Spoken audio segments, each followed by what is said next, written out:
So if I am speaking, Emilio cannot open, for example, his microphone, and when I close, he can open, and vice versa. Okay, and I think that will be all. Again, thank you very much for coming, and I think we are going to start.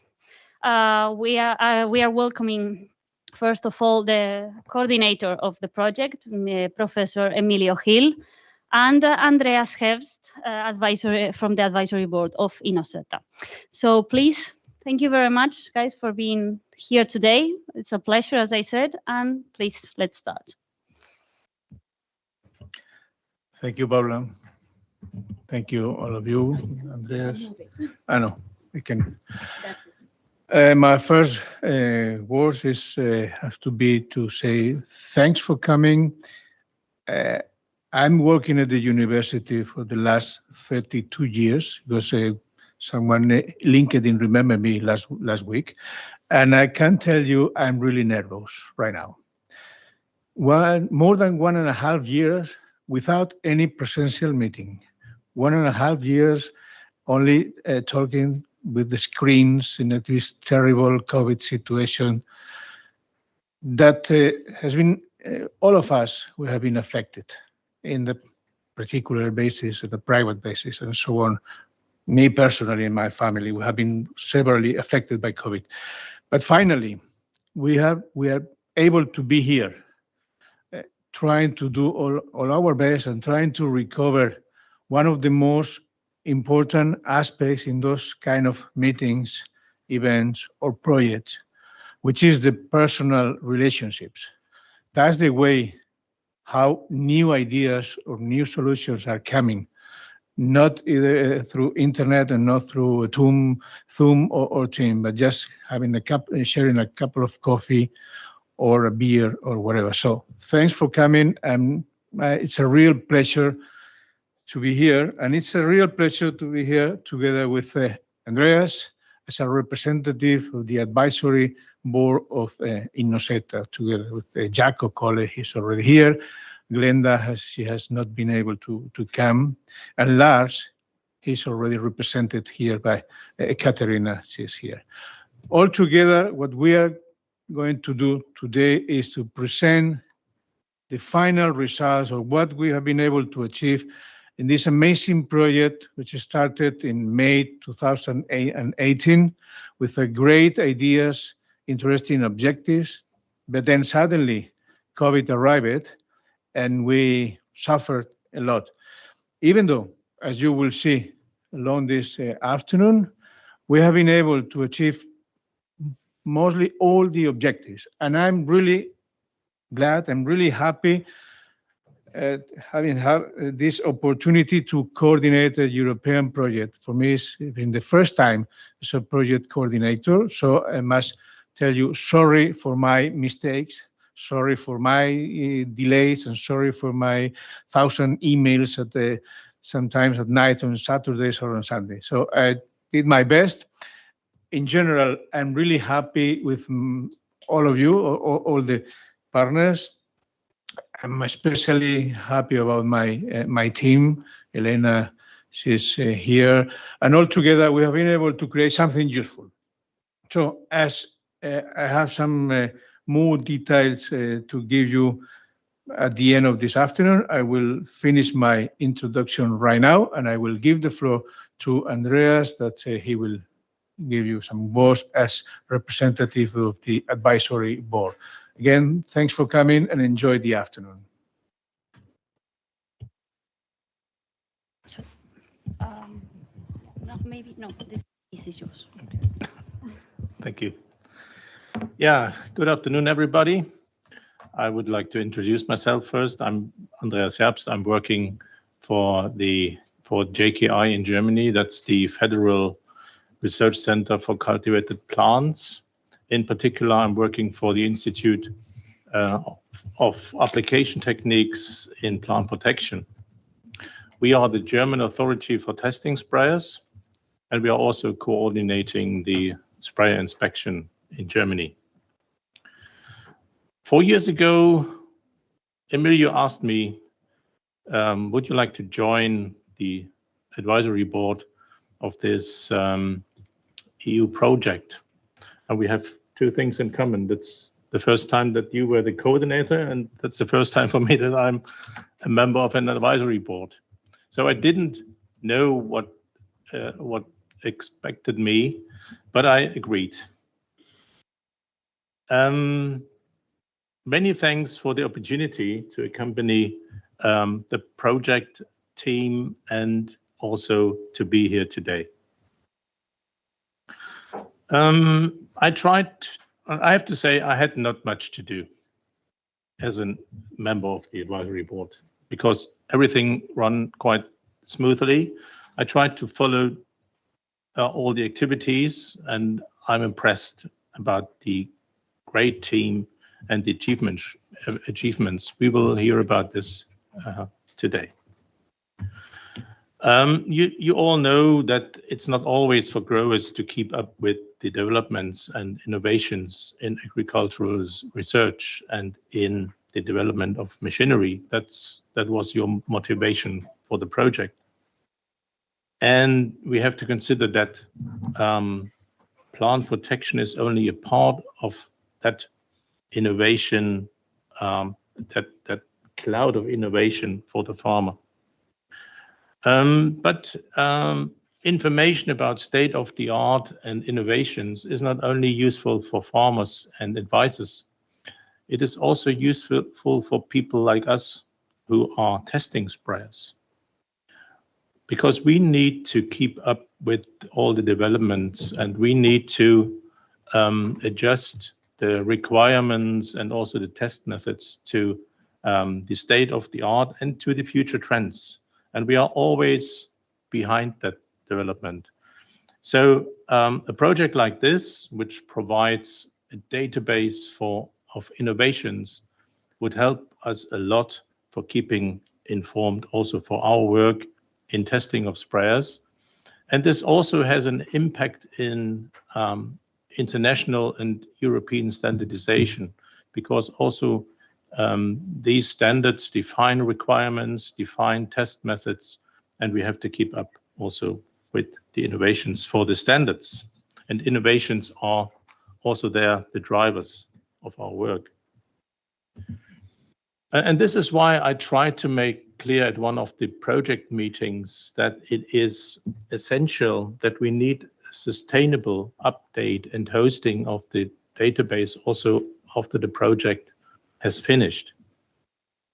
And I'm grateful that the team is looking for such a solution. And I heard that obviously Emilio's team will be able to update the database also in the time after the INNOSETA project has finished. And I hope that the hosting problem will be solved too. I know that this is not easy because you have to avoid commercial interests, but I look forward to hearing about any progress on this. Thanks again to you, your team, and the great work that you have done. And let's hear about the latest results of the project today. Thank you. Thank you, Andreas. Thank you very much, Andreas. Thank you very much, Emilio, for these warm welcoming remarks. And now I think we are going to pass on one of the most relevant points, or not? You're going to both? Okay. Well, in any case, we are going to the, let's say, one of the most relevant points, actually, of the meeting is the presentation from the coordinator, Emilio.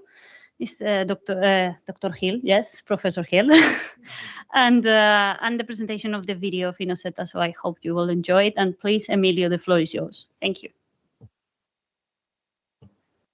Thank you, Paula. Again, no, just as Paula mentioned, this is one of the most expected moments since months we have been working on it. I would like to present the official INNOSETA video, but first, just to put in the context, I would like to I already prepared 4 or 5 slides to show you what was the idea, how we started to work.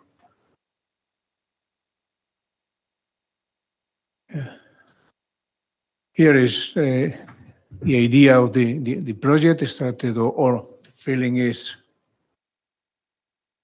Yeah, I think it's different way. Okay, no. So we are thinking in the future of agriculture, but from my point of view, the future of agriculture is based on this, in the present. So, no? Yeah. So, Yeah. so this is the idea, and too slow. Yeah. This is the real situation. The farmers having a lot of materials and information and devices, new devices like this one that sometimes it takes some time to appear. So it's a very common situation. Farmers trying to use these new developments. That, we are plenty of technology like this one. So we are satellites. Well in advance. Yeah, I will do. Sensors, new sprayers, and also digital training, digital education. But in most of the cases, farmers, they have not the experience, they have not the knowledge to take advantage of all of this situation. So some years ago, I wrote some kind of literature talking about this guy, invented guy Carlos, who was trying to find some particular solution for a special problem linked with the pesticide application. And he became crazy after a couple of hours in Google trying to find something.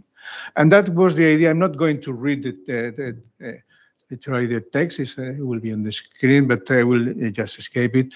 But then it came to me to ask the idea how to help the farmers, how to help the stakeholders in the use of these new technologies already available for every one of us, but in most of the cases, it's completely difficult to arrive, either for the language, either for the complexity of the situations or different concepts. So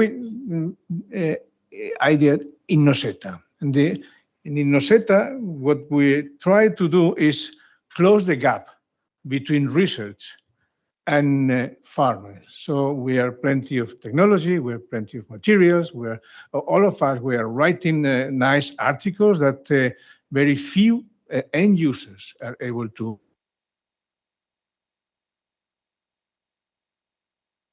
like training, like cross-compliance with like sustainability, agriculture 4.0. But at the end, this unfortunately is not arriving to the end users.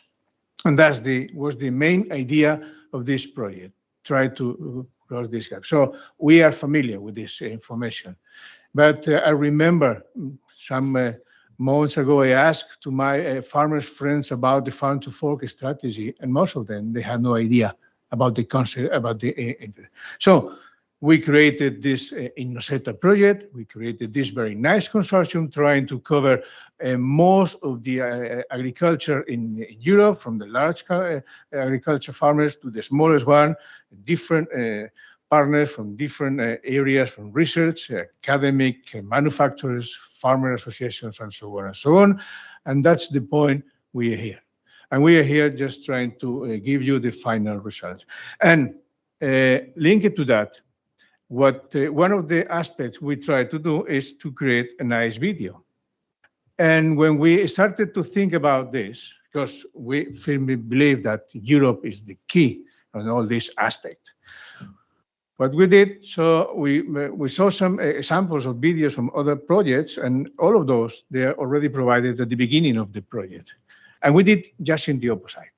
We did the video at the very end of the project. There are some advantages and disadvantages. So we have been working for more than 3 months in this nice, I hope you will enjoy this nice video in collaboration with our friends from the public TV in Aragon, from the Chema and Maribel. They help us a lot in the production of the video. And this is the video we are going to show you right now. I hope you will enjoy this video. And this is the first time that officially INNOSETA video is going to be presented. Do you prefer that we stream it directly? We can put it directly, maybe. Yes, maybe try to avoid this. As you prefer.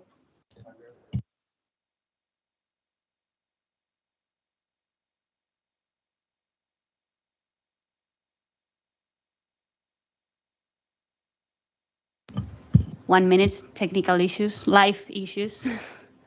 We are seeing the most suitable way to put on the video for the streaming. But anyway, thank you very much, Emilio, for this good presentation. Sorry also for the technical issues with the animations in the end. Maybe it was the previous version of the presentation, actually, but I think it was very dynamic. So we will see right now.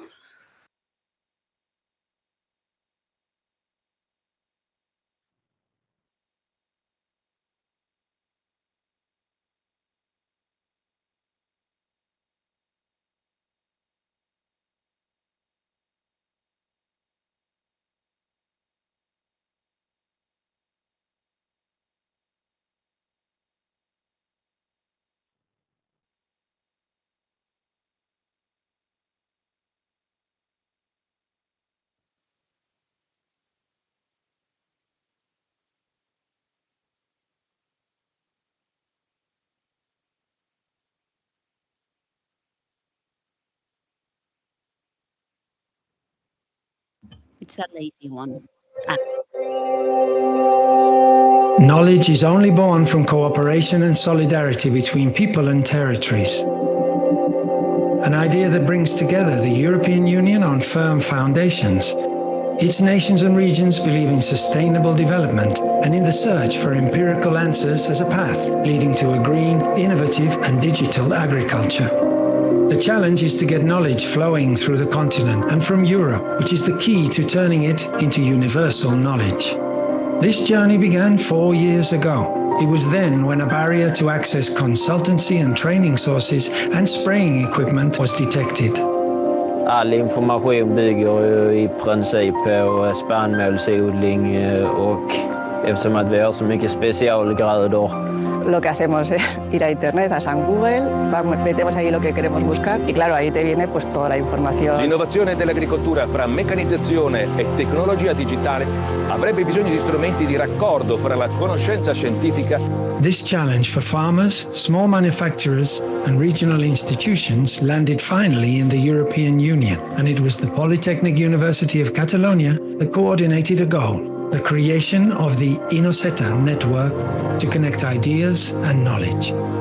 This is the story of how a cooperation path has been woven, because Europe is the key. Big necessities bring about small revolutions. Ana Lafita is a professional farmer from Rivas, a village in the Spanish region of Aragon. In the summer of 2017, she was facing the challenge of treating 24 hectares of olive trees with plant protection products that had to comply with the organic oil seal regulation that she was trying to produce. Reaching those standards was not an easy job. She found that there was not reliable and direct access to the technical information required to make the right decisions. A lack of confidence prevents professionals from moving forward. La verdad es que yo, como imagino que la mayoría de agricultores o usuarios, lo que hacemos es ir a internet, a San Google, metemos ahí lo que queremos buscar y claro, ahí te viene pues toda la información, ya sea técnica o no, y entonces tienes que ir seleccionando pues un poco la información según tu criterio de lo que consideras que más o menos es de lo que estás buscando. Y sí que es verdad que pierdes mucho tiempo. Pues ir abriendo muchos enlaces hasta que das con esa información. More than 2,700 kilometers away from Rivas, the same problem came up. In the Swedish village of Sjötorp, John Gransbo farmed cauliflower, cabbage, celery and potato on his 1,500 hectares of land. Little information about specific spraying equipment for these special crops was available. Whenever he had to seek information, the internet was his source, and, similar to the Spanish farmer, he already knew that a much more efficient method was necessary. Själva internetanvändningen är ju enkel, men det är ju var man ska leta ju. all information bygger ju i princip på spannmålsodling och eftersom att vi har så mycket specialgrödor och specialodlingar är ju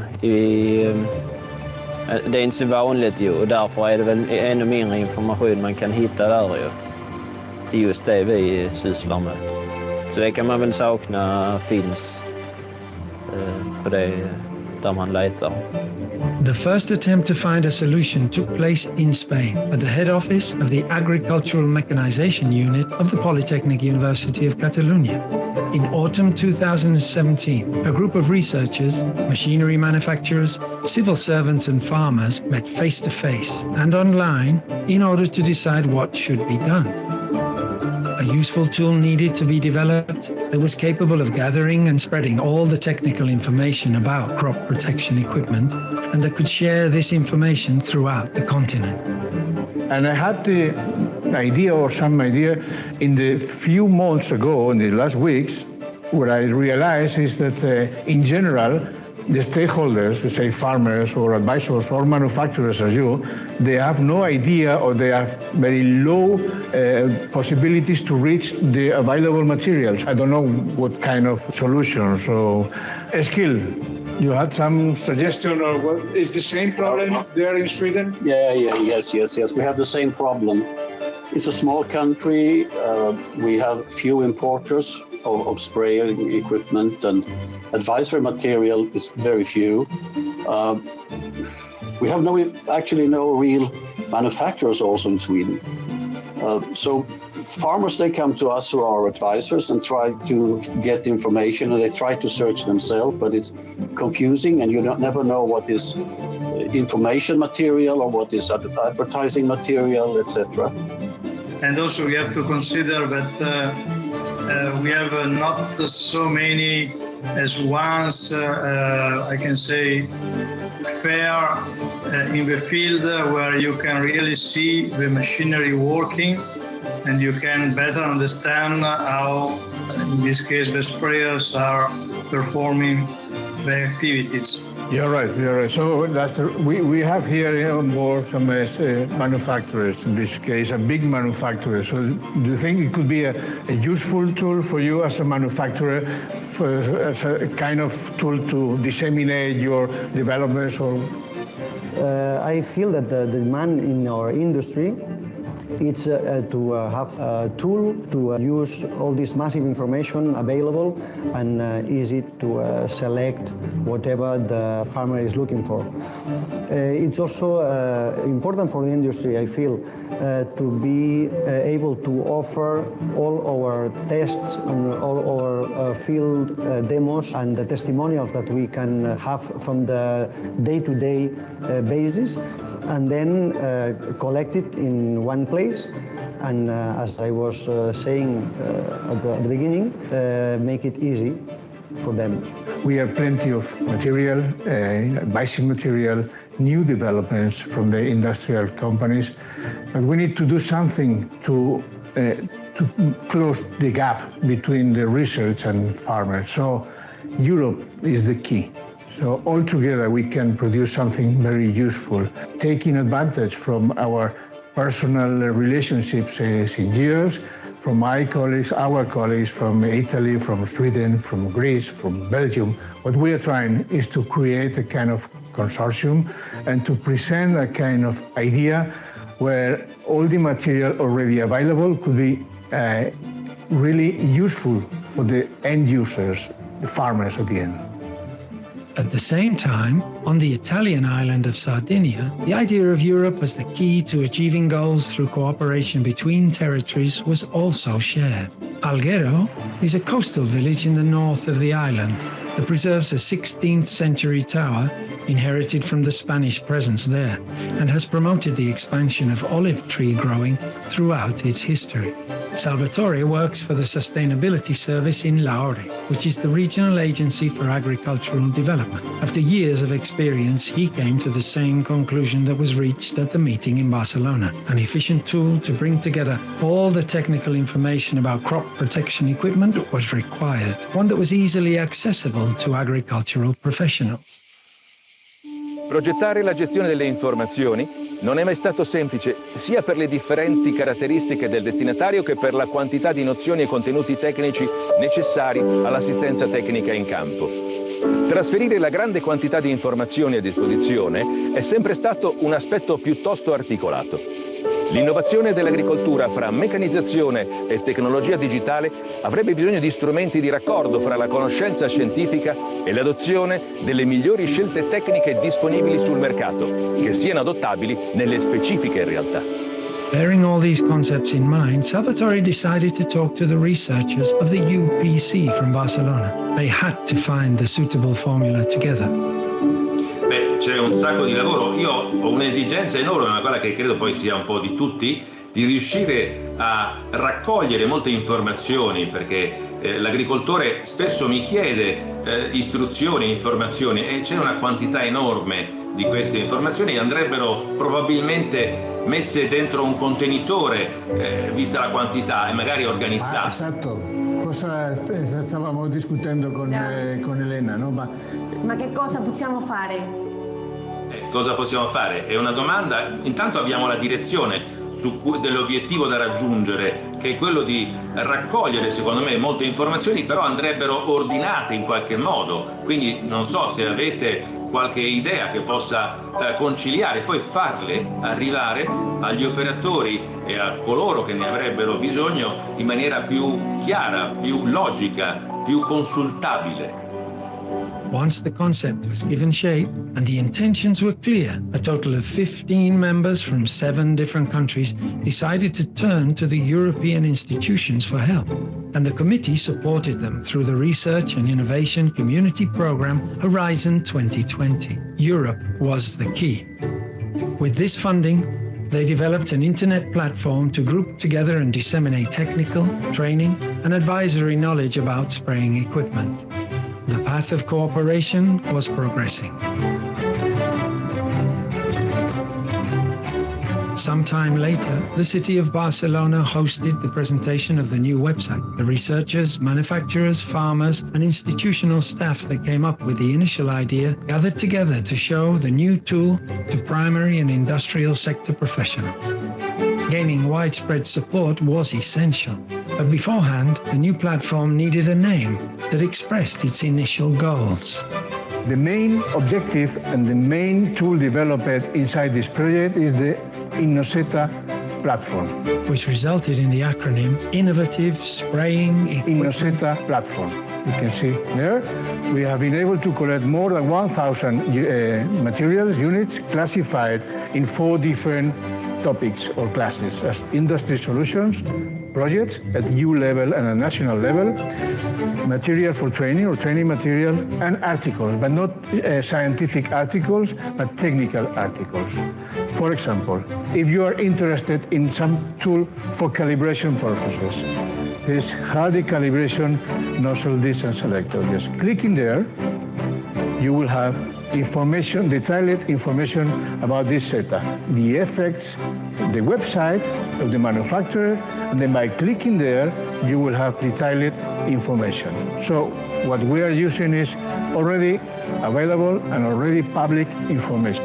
I don't know if you have any questions. Mainly from the point of view of the manufacturers or people who is creating content, could you explain a little bit more detail the way to upload the information and the way that you process it, please?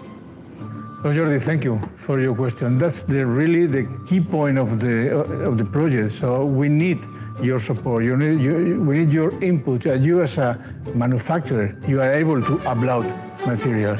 So just going through this the platform. First, you need to be registered. It's easy, of course, and then just follow the instructions. You have here already an instruction video. You will upload whatever material you consider. INNOSETA platform, we firmly believe that it's a very useful tool for manufacturers in general, either from the pesticide companies and especially for the sprayers and components section. In this case, because they are able to provide new technologies, new developments that unfortunately, in general, in most of the cases, they don't arrive to the end users. In fact, we have on board as a partners of the project FEMA, which is the European Association of Agricultural Machinery Manufacturers. We think that it's a good opportunity for them to demonstrate that they are able to produce good tools, good devices that are already available for the farmers. ¿Te ha gustado la reunión de hoy? Yo creo que ha tenido muy buen interés en agricultores, empresas. Sí, la verdad que sí, ha venido todos los que hemos convocado y creo que el proyecto les ha gustado. A ver qué pasa en otros países, no sé, cómo andarán por Europa. Podemos preguntar, quizás a ver algún partner. A David, a ver qué pasa con los fabricantes. Vale, me parece muy bien. Vamos a probar a ver si está ahí y nos conectamos. Hi David, how are you? Hi. Hi. Hello. Hi Lena, hi Emilio. Yeah, we're thinking, how can we involve the people of the machinery sector in this INNOSETA project? What do you think? Well, I think we should use all our INNOSETA communication channels to spread the project and the platform throughout the entire Europe. And also don't forget to involve the agricultural manufacturer organizations. When it came to disseminating the services of the INNOSETA platform, David Neutens played a fundamental role. As head of the ILVO Spray Application Technology Group, he visited Jan Langenakens, Managing Director of ARMS in Maldegem. ARMS is a company that designs devices that calibrate and test spraying equipment. The goal was to bring the INNOSETA platform to the farmers, and the next step was to contact Renault as the advisor and information facilitator to the primary sector. The outreach work from the European members of the project was essential for its success. In het INNOSETA-project hebben we een schat aan info verzameld over innovatieve spuittechnieken en goede praktijken. En via ons platform willen we eigenlijk die info ter beschikking stellen voor alle geïnteresseerden in Europa en bij uitbreiding de hele wereld. Als constructeur en producent van meet- en demotoestellen is INNOSETA voor ons een heel krachtig platform, waardoor we onze producten eigenlijk kunnen wereldwijd bekendmaken. Door INNOSETA zijn wij ondertussen ook met verschillende andere producenten en constructeurs in contact gekomen, waardoor we nieuwe projecten en onderzoek hebben opgezet. Ik gebruik het platform vooral om aan landbouwers nieuwe spuittechnieken te tonen op een snelle en makkelijke manier. Er is ook een categorie trainingsmateriaal waar de landbouwers zelf kunnen kijken om hun huidige praktijken te verbeteren met het oog op maximale efficiëntie en minimale impact op het milieu. But one of the biggest challenges for the creators of the INNOSETA platform still remain: to get the main sprayer and atomizer manufacturers in Europe on board and to upload their information to the digital platform. Gradually, the objectives were achieved thanks to companies such as Hardy from Denmark, with a strong commercial presence all over the continent. The INNOSETA platform helps us to get in contact with the customer. That means farmers, dealers, consultants, to explain more about our products, but also that they understand there should be the same base of regulations all over Europe, which is a challenge often that they do not see in all markets in the same way. And that's where I hope INNOSETA will help us, that all farmers look on in the same viewpoint on that and get the same information. When summer 2021 came, the 15 members that fostered the INNOSETA platform realized that its use was growing, and therefore the project was successful. The same farmers that had found so many difficulties in finding reliable information on the internet 4 years earlier were already interacting with the platform, not only to download information, but also to contribute their own knowledge. Y una cosa además interesante es que tú misma puedes subir cosas a la plataforma, tú o cualquier fabricante. Puedes subir cosas, puedes alimentar la plataforma. A ver, la formación siempre es importante, ¿vale? A cualquier nivel, desde el básico agricultor hasta el más técnico, porque hoy en día pues todo va muy deprisa, toda la información va muy deprisa, entonces cuanto más actualizado estés en cuanto a formación, ya sea de protección de cultivos, de maquinaria, de boquillas, de productos, pues todo eso pues al final ayuda mucho a llevar una gestión sostenible y rentable de tu explotación agrícola. The exact same sensation was felt in Sweden in the summer of 2021. John Grasbo had got to know the INNOSETA platform thanks to Eskil Nielsen, the advisor for Visabi, one of the members of the INNOSETA project. The transfer of knowledge was on its way. Och då kommer vi till den nyaste sprutan. Den kommer ju upp direkt ju. Och sen har vi de här smarta plattformarna du har vad är det för en du har i traktorn? Du har något liknande den redan väl? Ja, men det skulle jag... I och med det inte är en, vad ska man säga, märkes, alltså fokuserat på ett märke, utan det är vad som finns från alla olika märken och projekt och sånt. Så det är definitivt en bra plattform. Throughout this time, the platform also reached the territorial administration. As a civil servant for Lahore in Sardinia, Salvatore had also realized the necessity of such a tool as INNOSETA. And 3 years later, it had become a reality, and he was already using it. He knew that Europe had been the key that opened the doors to knowledge. L'esperienza di collaborazione in questo progetto ha dato l'opportunità di condividere interessi comuni da un punto di vista culturale tra i partner, contribuendo ad accrescere la competitività dell'agricoltura europea, senza ovviamente trascurare il suo contributo nella gestione sostenibile delle produzioni agricole nel rispetto delle risorse naturali. Sustainability and more scientific and treatment precise agriculture are two of the main goals established by the European Union for the coming years. It is well known that this is the only formula to produce healthy and safe food for human consumption. Through the INNOSETA project, financed with Horizon 2020 program funds, information has been structured so that it can be transferred with the aim of moving towards a common and cohesive primary sector. We will move forward only if we do it with the values that define us. INNOSETA was designed and has been developed totally aligned with the legal framework in Europe concerning the use of pesticides. The objectives and results are totally in line with the Green Deal, with the Farm to Fork strategy, and also with the Sustainable Use Directive. As INNOSETA project coordinator, I must tell you that Europe is the way. Collaboration among all the stakeholders, universities, research, manufacturers and advisors, authorities and farmers. All together, we are able to follow the rules and to improve the situation for a better and more sustainable agriculture in Europe.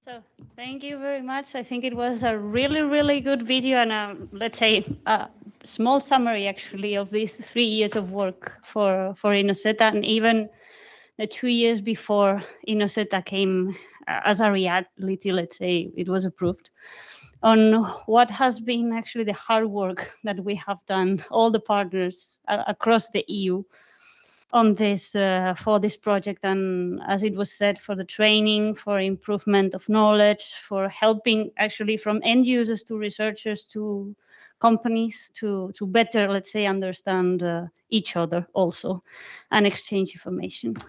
So I don't know, Emilio, if you want to finalize the intervention before we go for the next point.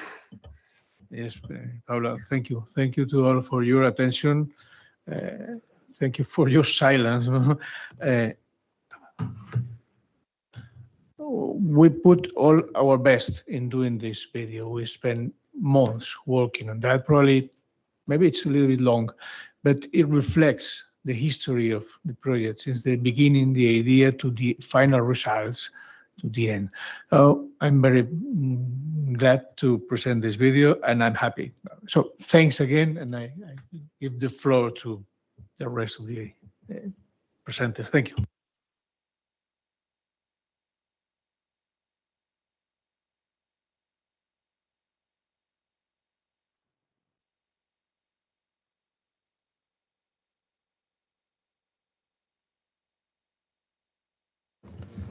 Okay.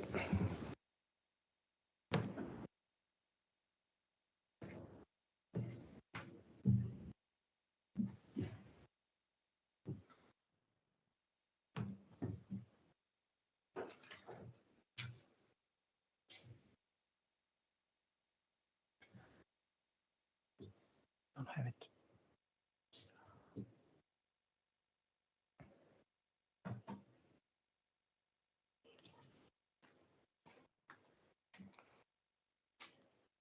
So while we are waiting, and the Oscar goes to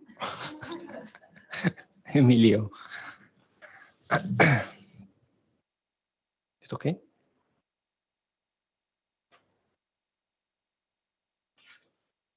Well, while we are waiting for the presentation to start, I introduce myself. I'm Fabrizio Gioelli from University of Torino.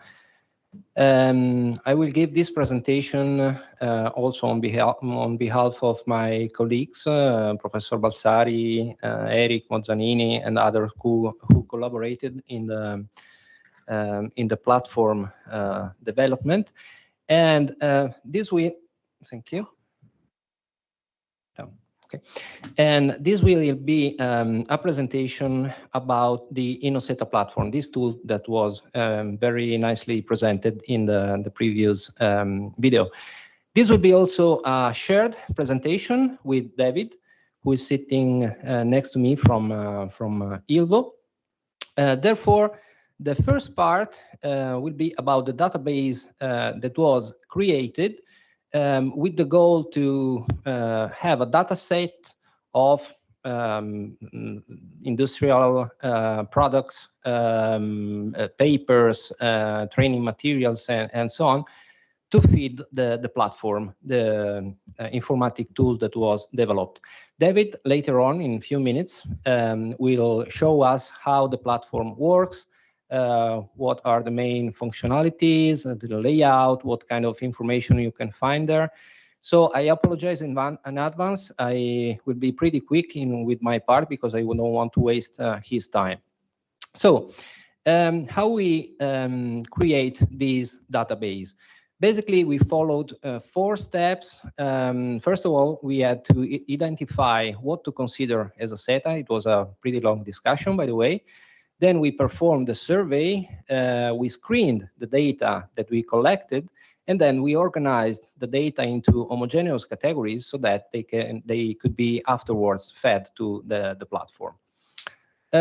Sorry for the animation, they were not supposed to be here, so I skipped them quickly. Okay, so point 1, initial identification of what to consider as a SETA. This was just to narrow a little bit the research field, because otherwise it would have been a never-ending story. And we consider to be a SETA whatsoever, as you can see here, papers, project, industry products, and so on, related to a component, a device, a tool that can be fitted to a sprayer or a sprayer itself, innovative sprayer itself, or novel devices tool referred to sprayers and a spraying operation in general. Then we performed the survey, having as a baseline for the search the year 2010. So the search was performed starting from data available from 2010 to present date. Actually, the survey were 3 surveys carried out in 2019, 20, and 21. It was just ended, let's say, 1 week ago. All the partners of the project looked for peer-reviewed papers, technical papers, popular papers, project, industry products, training, and advising materials by looking at, let's say, available national, regional, or European-wise databases. Step number 3, that was, again, the pretty tricky one, was to polish a bit all the data that we collected. So by removing, for example, duplicates records, removing non-pertinent records according to acceptance or rejection criteria that are shortly summarized here. I don't read them. If you want, we can discuss them a little bit later. After the screening, so once the data were polished, before, so as you can see here, we have a category for components, one for sensors, integrated system, support system, PPE, innovative sprayers, and all of them are also organized into groups and subgroups. This was just to have an ordered data set to feed the platform with. Well, this is the figure of the 3 surveys that we carried out. Industries, for what concerns industry solutions, articles, project and training materials. As you can see, we have collected around 340 industry solutions that are now on the platform. More than 200 articles, both scientific and technical articles, 77 projects dealing with the spraying in general, spraying operation and so on, and more than 400 training materials in different languages. With special regards to the industry SETA, so in industrial products, these are the 6 categories that we have identified, and the numbers represent the number of records that we have on the platform. So, for example, on the platform, you can find almost 120 innovative sprayers, all with all the information that you need. Very last slide from my side, the, let's say, geographical coverage when it comes to the country of manufacturers of the industry solution. As you can see, we were able to cover more or less all Europe, let's say Western Europe at least. And the red numbers represent the countries where we were able to collect more information about industry products. And it's not a case that Spain, France, Italy, for example, Belgium, the Netherlands, and so on represent the majority of the records, because most of the partners were from those countries, so they have a direct contact with manufacturers, so it was an easier search. But also, in the bottom left corner, as you can see, we have also data from outside Europe. For example, 6% of the records are from the United States. So this was the part related to the database creation. So I leave the floor to David. Thank you, Fabrizio. There was one more slide, but it's okay. So I will try to demonstrate the platform and the website live. I know it's tricky. Let's see if it works. Yes, it's coming. So good afternoon, everybody. I'm David Neutens. I'm working at Ilvo together with the colleagues from Unito and Greek colleagues from Algenso. We were responsible for the development of the website and the platform. So the website you can see here is available in 8 different languages. In this way, we wanted to try to reach the biggest audience possible. I guess you have all seen the website, but it contains all useful information related with innovations and good practices related with spray application technology. There's a library with all videos coming out of the project, like the innovation case studies. We have a kind of community where we have contacts of sprayer manufacturers all over Europe. There's news and event sections. You can subscribe for the newsletter and so on. But of course, the INNOSETA platform is probably the most interesting output of this project. And that is how it looks. There's quite some delay. I hope it will work. But as you can see here, we have over 1,000 SETAs currently into the platform. So it's a huge database of innovations. If you click, for example, on the industry solutions, you get an overview of all industry solutions which are currently into the platform. As you can see, it's a huge amount of information. If you click on one of the solutions, industry solutions, an info sheet is opened. This info sheet contains all relevant information. It's again translated in 8 different languages. So if you move or switch to French, you can get the information into French. So all input which is transferred or submitted to the platform is translated by the partners into the different languages. If you are really interested in this innovation, let's say, you can scroll and there are some links available where you can access more information. That's why if it's worked. This is, for example, a YouTube link where you can have more information about this type of technology. Okay. Of course, 1000 CETAs, it's an incredible amount of information. That is why the user can search for the information he wants using the keywords on top of the screen or using the filters on the left side of the screen. You can filter on language, types of CETAs, crops, technology types, and so on.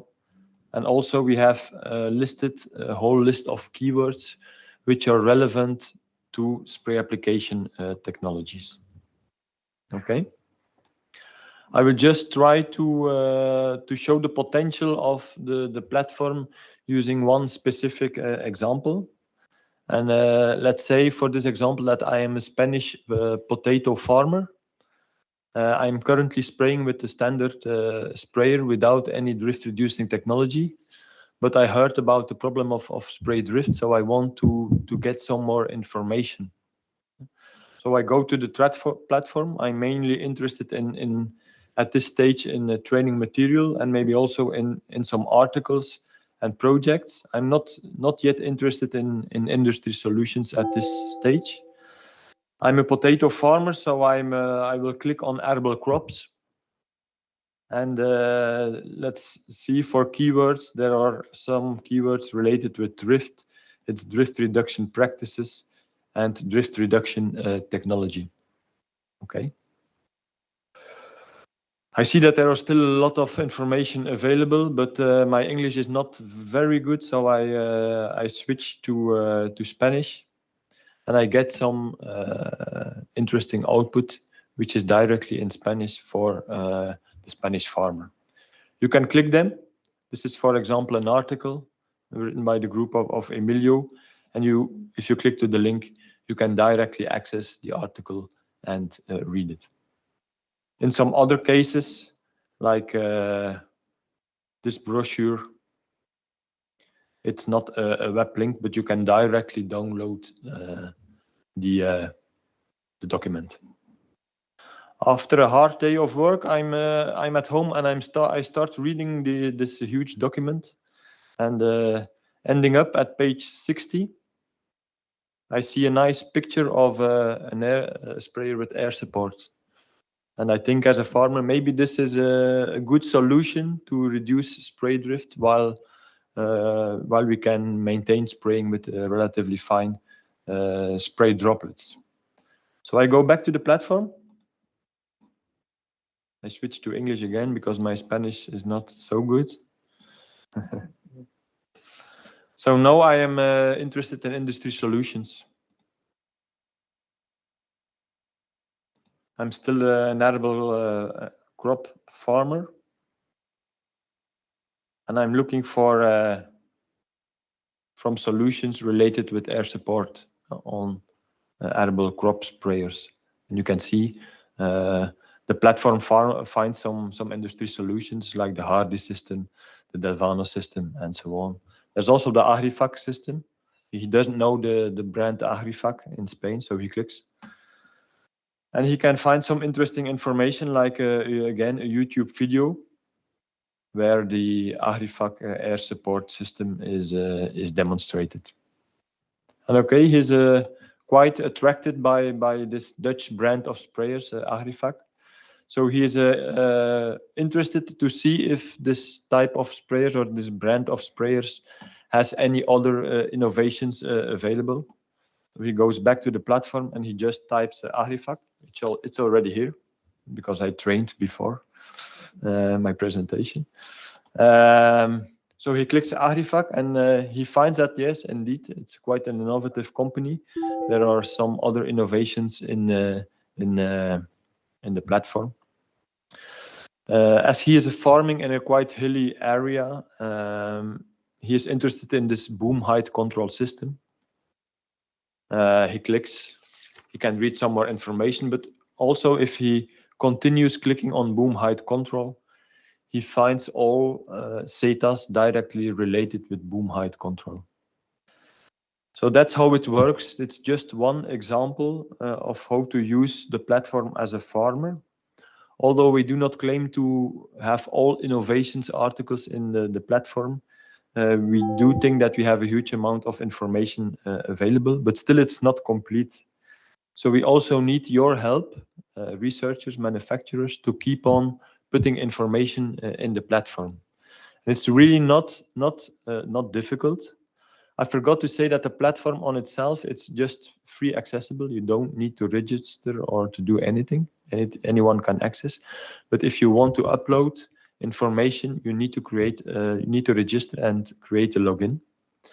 How to upload a SETA of your own is very easy, and it's explained in an instruction video, which is also available in the 7 different languages.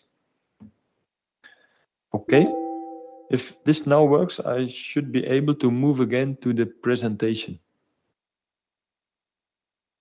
Okay. Can you share the presentation again?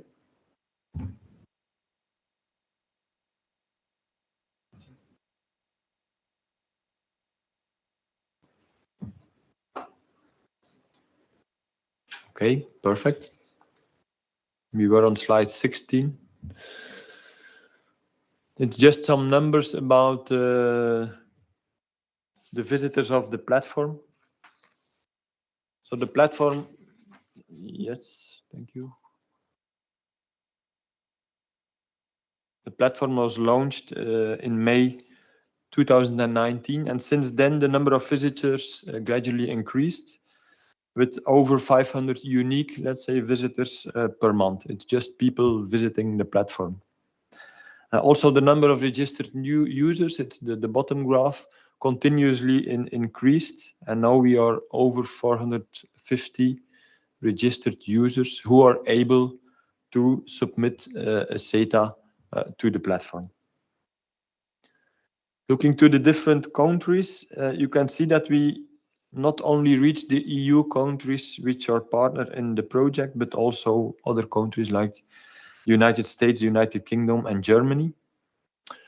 The top channels to reach the platform are both the use of a search engine like Google, it's an organic search, or the users go directly to the platform. The most visited SETA category is industry solutions, followed by training materials. And if we look to the most visited, let's say, SETA effects, it's spraying precision. The most used keyword is drift reducing practices, and the most popular sprayer type, it's bush and tree crops sprayers.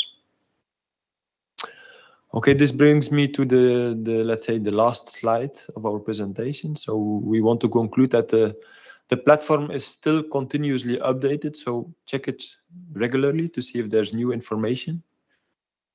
It's interactive, so please upload new records. They will be checked, they will be improved, and they will be translated for you. And there are videos available, both how to use the platform and how to upload new SETAs in the platform. With that, I want to thank you for your attention.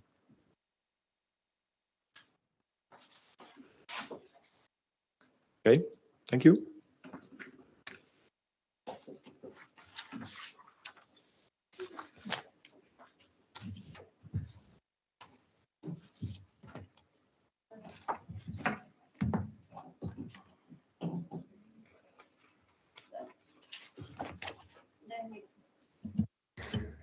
Yeah, thank you very much, David. So we had the presentation from Ilvo and Unito and the live demonstration of the website. Now we are going for Athens University and IFV. Eric and Michael, if you are so kind to come to the stage.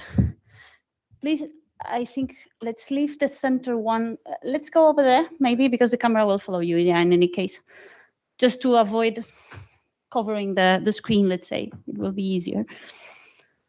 So they will give a presentation about the results of multi-stakeholder approaches and networking activities for the project INNOSETA. So whenever you want, the floor is yours. Many thanks.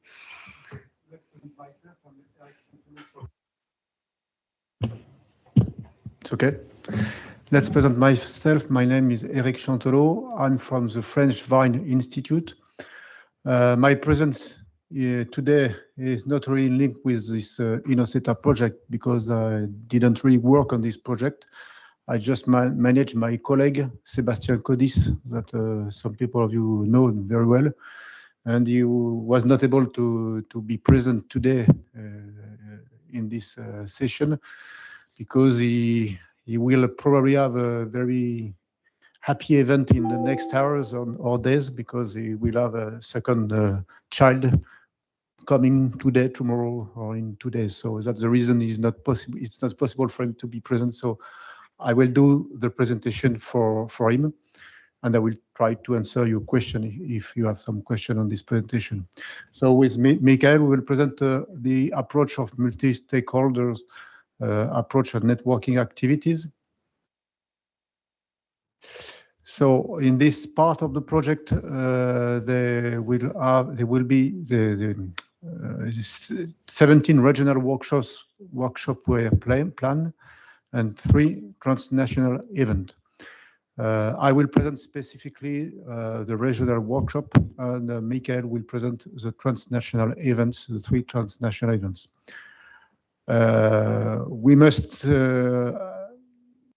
We have all in mind what Emilio said in the beginning of this session. That is to say, because of the sanitary crisis, all this approach of a workshop and events was not very easy to finish. We start very well in 2018 and 19, but for the end of the project, it was more difficult. But we managed to continue this approach and to maintain all these workshops and this discussion between stakeholders. Sorry. The approach of multi-stakeholder is based on different events with a broad spectrum of people present in this event, from sprayers manufacturers, companies of plant protection product, authorities, technical advisors, farmers, etc. All this workshop was combined between demonstrations of SETAs and with interactive discussion in small groups. All these 17 INNOSETA regional workshops took place in different countries. 4 are planned on viticulture, 6 on orchards, 3 on greenhouses, and 4 on field crops during all the session. The approach was the same for all these workshops in order to be manage to compare the data coming from the discussion. It was on small groups and with 3 thematic groups: optimization of spraying system and quality application, spray drift reduction, and prevention of pollution, sources of pollution. The objective was 4 types of objectives for all this workshop. First of all, it was to identify the main challenges and issues related to the theme of spraying application. The second objective was to identify the most important SETAs adapted to local context in the different countries and in the different crops. The third objective, was to identify the way to promote these SETAs, these winning SETAs, in terms of importance of SETAs discussed in the session. And the fourth one was to identify the needs which is not covered by CETA and will be some research for the future or policy recommendation. For each of these workshops, there is a report identifying on the same tram, so that's possible to compare the information. And an overall CETA report was done after all this workshop. And most of all, one more thing, there is some different scientific paper, taking into account all the discussion in this workshop. To finish this presentation, there is 3 more slides to present the main outcome of this approach. This is a summarize. First of all, in all this workshop, there is an important point, which is advising and information to all the people, farmers, but also advisors. For sure, the platform we have just been shown previously is a way to give the information to the field. But all these workshops say that it's important to reinforce the training and the information. Regarding the industrial solution, there is 4 main industrial solutions which is mentioned as priorities. First of them was the personal protective equipment, which is quite important and interesting to see that it's a key point on the spraying system. The second one was the air injection nozzles. The third one was the close transfer spray system, and the fourth was the induction hopper. So the approach of the training was important. Regarding the 3D crops, like vine in French from French Vine Institute or orchards, there is a lack of information and equipment related to the real-time monitoring system. And there should be a mandatory approach on the equipment to have this monitoring system in the spraying application. And then, as I said before, the R&D effort, research and development effort, has to be done regarding the precision spraying system, which have been discussed during this workshop. But all of the partners identify that we need more and more research to develop and to find the way to use this precision spraying. And we think that very soon we will have some new possibility and equipment to be more efficient. Last one concerning the regulation. This workshop realized that they should have an harmonization of the regulation at the European level. This regulation could concern the drift reduction technologies, the authorization of plant protection product, the spray equipment, the buffer zone related to the spraying system. Because if there is no this harmonization, there is a risk of non-fair competition between countries by the using of the spraying application system and the plant protection product. Then the workshop put that it could be interesting to reinforce the machinery directive at the European level to make more efficient spraying system in Europe. And 4 points were related. First is to labeling the system, to have a system of labelization of the spraying system in order to identify the performance of these different spraying application. Then, as I already present the importance to have some monetary equipment of spraying on sprayers, so to reinforce the directive to make this approach mandatory in the future. Reinforce the quality and the possibility to have a good traceability of the spraying, and there to reinforce the use of air induction nozzles, which are efficient to avoid drift in all the situation. Thank you very much. Thank you, Eric. So, yeah, this one. Oh, no, sorry. The arrow down. Oh, the arrow down. Okay.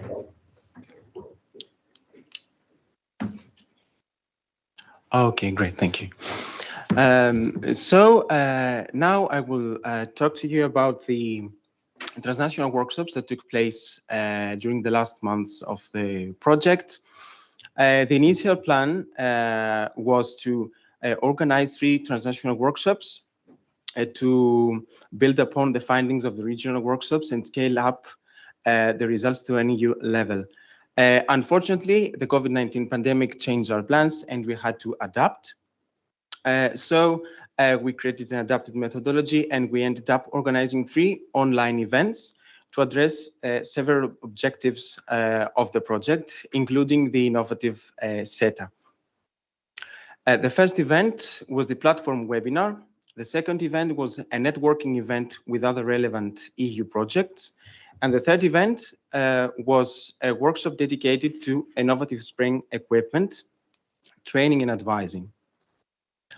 Here you can see some of the communication and dissemination materials that we created to promote and disseminate the events. And also in the center of the screen, you can see the final deliverable that summarizes all the results from the 3 transnational events organized by the project.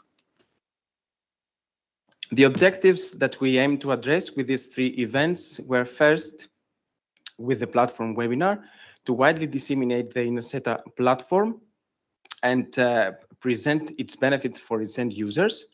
Secondly, to foster synergies with relevant EU projects by organizing a networking event in order to find common grounds and be able to create some propositions for future dealing with challenges that EU projects commonly face. And the third one was to scale up the outcomes from the regional innovation workshops at an EU level, organizing a workshop dedicated to SETA. Briefly about the results of these events. Amongst others, going to the first event, the platform webinar, we used a survey, an online survey, in order to collect a feedback from the platform users. During this webinar, we had demonstration videos and tutorials. Also, David, as he did today, did a very nice demonstration presentation to the participants, and they had also the chance to visit the platform and see its functionalities. So one of the main feedback that we got from the platform users during the webinar was that training materials are perceived as the most useful content of all on the platform. The INNOSETA platform, as also mentioned earlier, it provides a very useful pathway to connect with stakeholders related to manufacturing community. So it is a very useful tool to get in contact with actors based on the information that we get on their product page. For the second event, the networking event with EU projects, we had several relevant EU projects invited with representatives presenting their project, their objectives, levels of achievement of objectives, and we also had an online survey shared with them in advance in order to initiate a discussion in which we would be able to identify the common challenges that EU projects deal with and to be able to find common ways of dealing with them.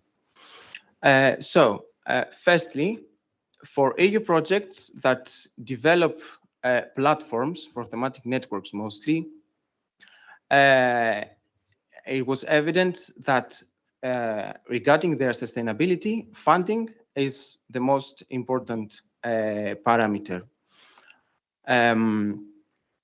Then going to communication and dissemination, the very specific identification of target groups from the very beginning of the project and proper reach out strategies are key aspects of EU projects. Also incorporating various tools and activities such as face-to-face events, social networks and high internet activity, papers, both scientific and technical, multimedia, etc.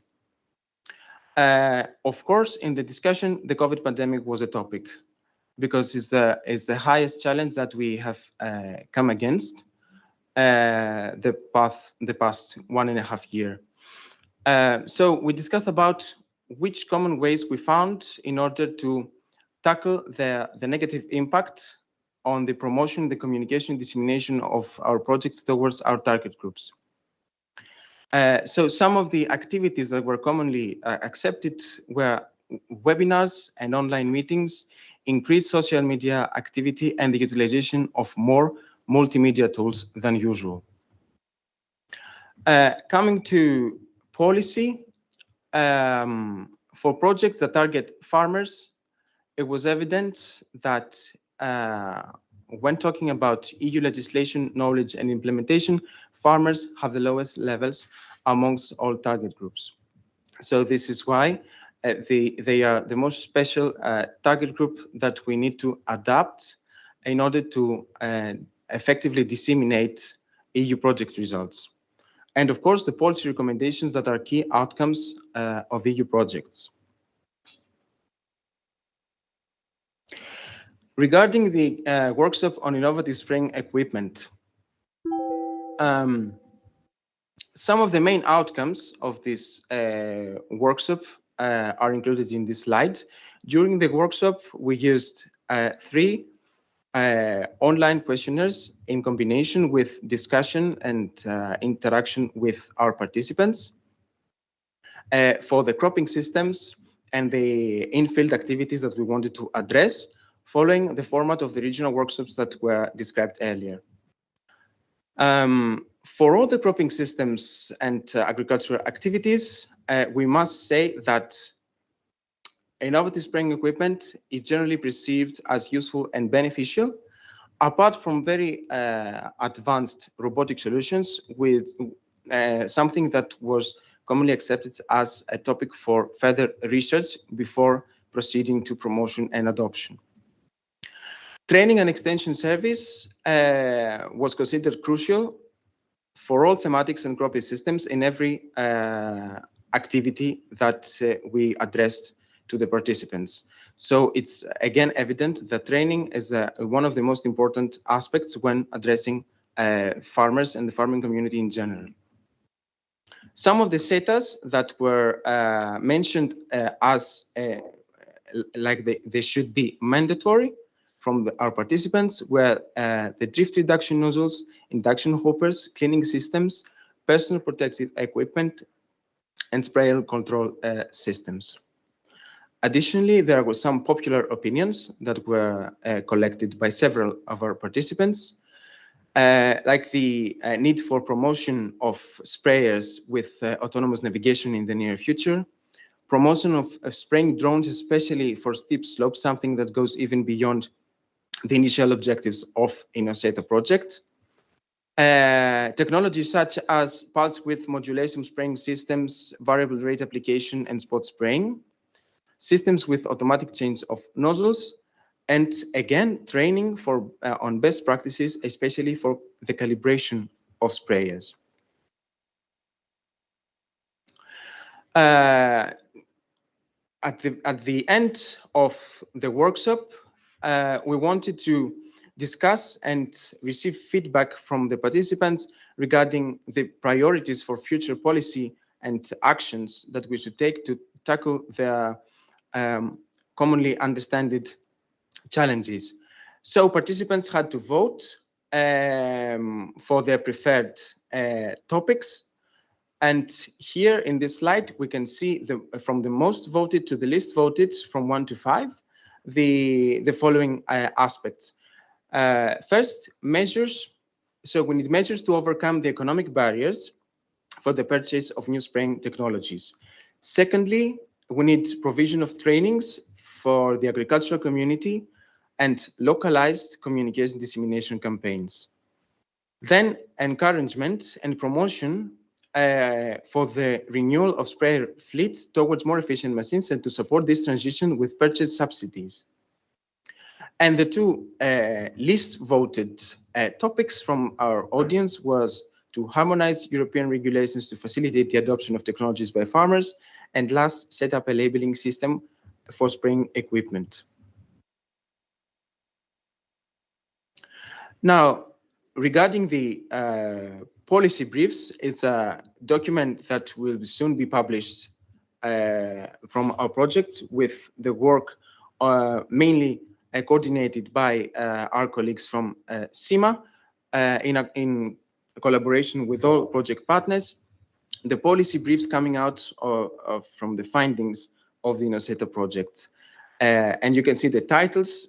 Policy Brief 1, regarding training and education, set the stage for the advisory services of the future, demonstrate and share the knowledge, harmonization of legislation at EU level in order to support technology uptake, lack of common risk mitigation measures to address this lack, investment support, applied research, and to address the disconnection of consumers from the farming realities.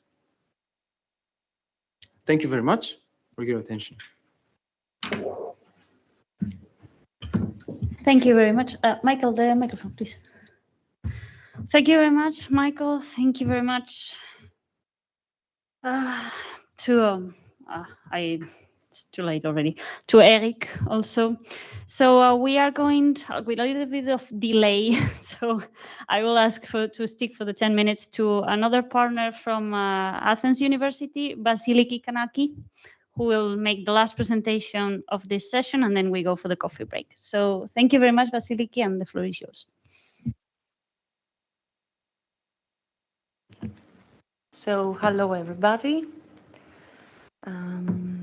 So could you please? Oh. I am Vasiliki Kanaki from Agricultural University of Athens. We were responsible for work package 2. We were work package leaders, and I'm going to talk about the barriers to the adoption of innovative spraying machinery as resulted by farmers and expert views. So, okay, so, I'm sorry. So, the objective of Work Package 2 was to assess farmers' needs and identify factors which affect the innovation adoption and the diffusion of spraying best practices. So we had to, the objective, I'm going mainly to focus on task 2.2. The objective was to provide an overview on farmers' needs, innovative ideas and interests with regard to SETA. And finally, another goal of INNOSETA was to explore successful innovation case studies around SETA and present them via multimedia material.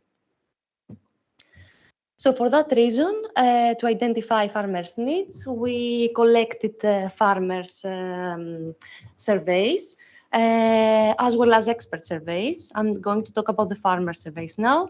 7 hubs were included, 7 European hubs, 5 cropping systems, and the goal was to collect 50 interviews per hub. Also, in order to grasp the different needs and priorities of farmers, in relation to their different socioeconomic characteristics, we ensured that both adopters and non-adopters were included. So finally, we collected 348 farmer surveys. 60% of the sample were adopters and 40% of the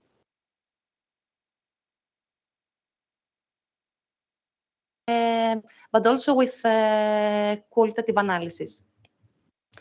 As mentioned before, we also collected experts' interviews. We managed to collect 35 experts' interviews, covering many fields from the branch of spraying technologies. So we had the representatives from research and academia, from industry, advisory services, and farmer representatives. So I'm going to give you the main traits regarding the differences between adopters and non-adopters. These are the most important differences. Adopters were more likely to be full-time farmers. They were more satisfied from farming.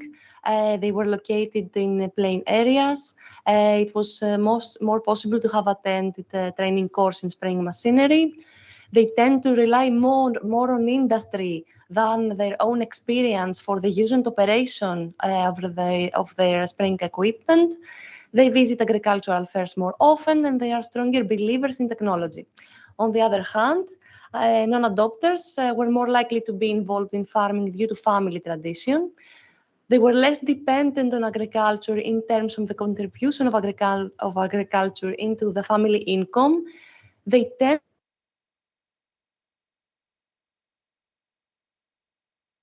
and they had different attitudes toward technology and risk-taking behavior.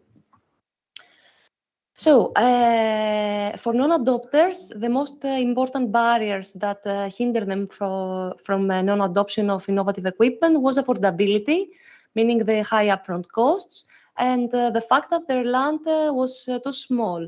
Other views reported were that they did not see future benefits out of the use of these technologies.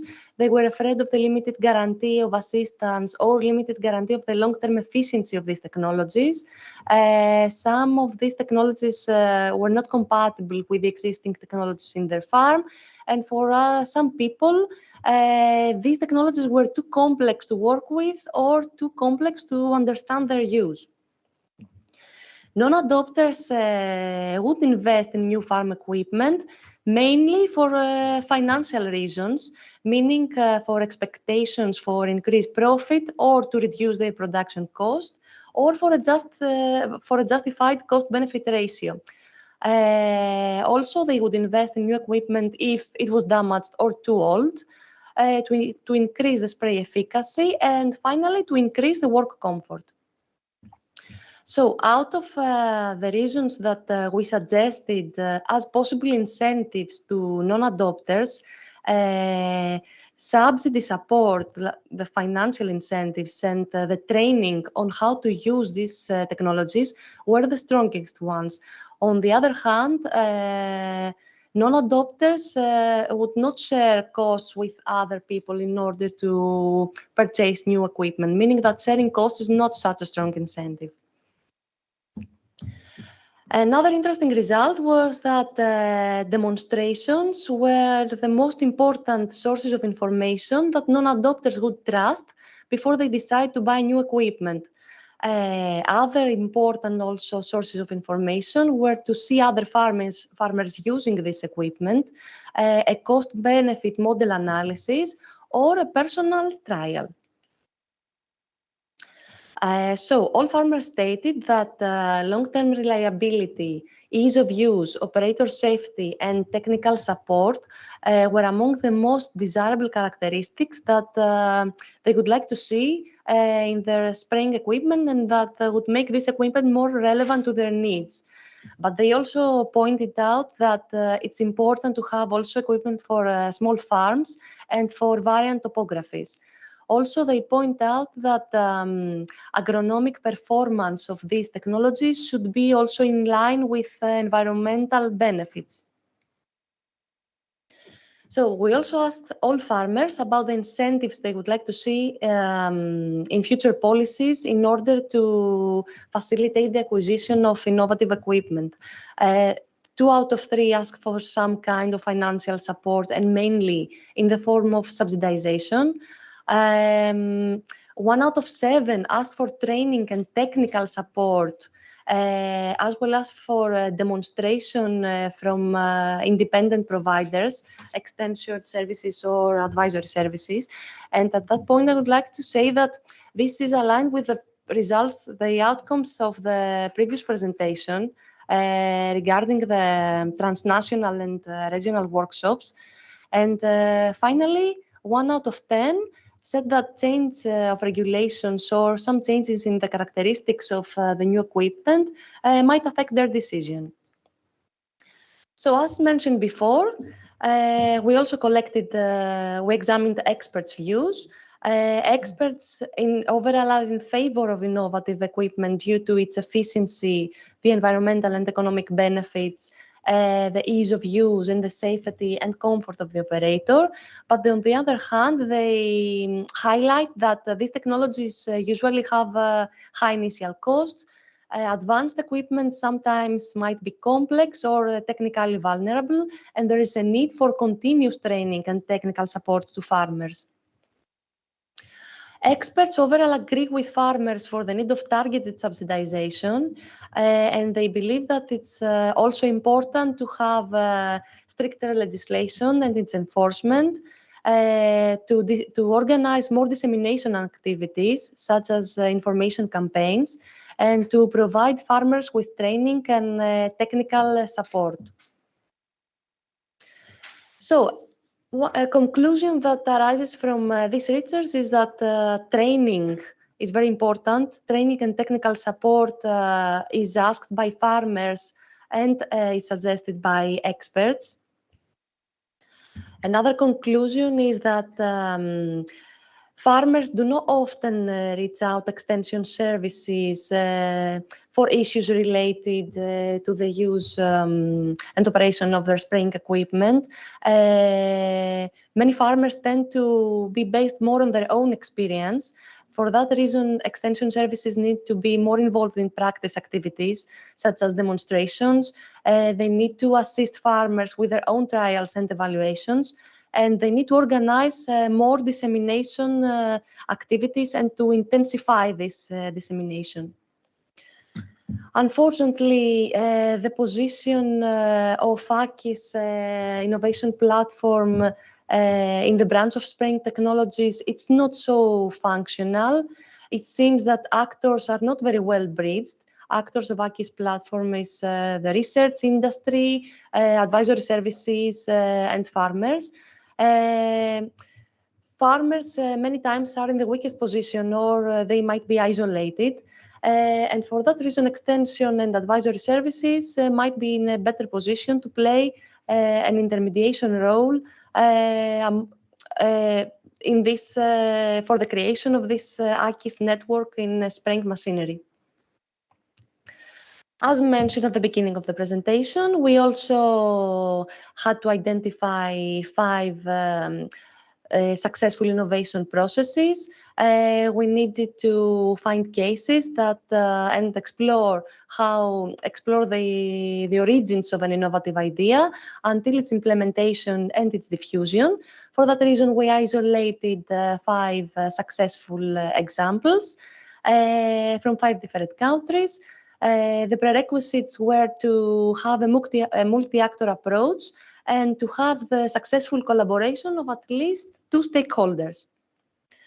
We created videos out of these case studies, which you can easily find them on YouTube channel, INNOSETA YouTube channel. We also had, we created 3 publications out of the results of these projects. The last one is going to be presented on European Farming Systems conference in Portugal in April. Finally, we had 5 practice abstracts. These practice abstracts are based in the main results of farmers and expert surveys, and you can find them on IPAGRI database. Thank you very much. I hope I was okay with the time. Yes. I hope. Yes, thank you very much, Vasiliki. So I think now it's the well-deserved time for the coffee break. I will kindly ask you all, I mean, we are a little bit out of time, so can you come back around 5, if I can ask for that? I think, yeah, that's the moment for our, yeah, well, for 4:50, if possible. Oh, well, it's only, no, 4:55.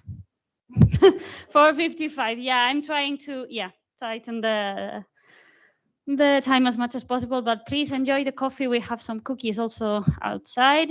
So, and please profit to see each other, talk to each other, as we didn't have the chance, let's say, for 2 years. And yeah, we'll see each other in 15 minutes. Thank you.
everyone back already? Okay, so we can bring again the meeting. So our next speaker is Mrs. Karin Ninstedt from DigiSante. Thank you very much for having the time to be with us today. And she will give us a presentation on the views of DigiSante, a little bit on the project and the future objectives in this regard. So anytime that you want, you can begin. Thank you very much.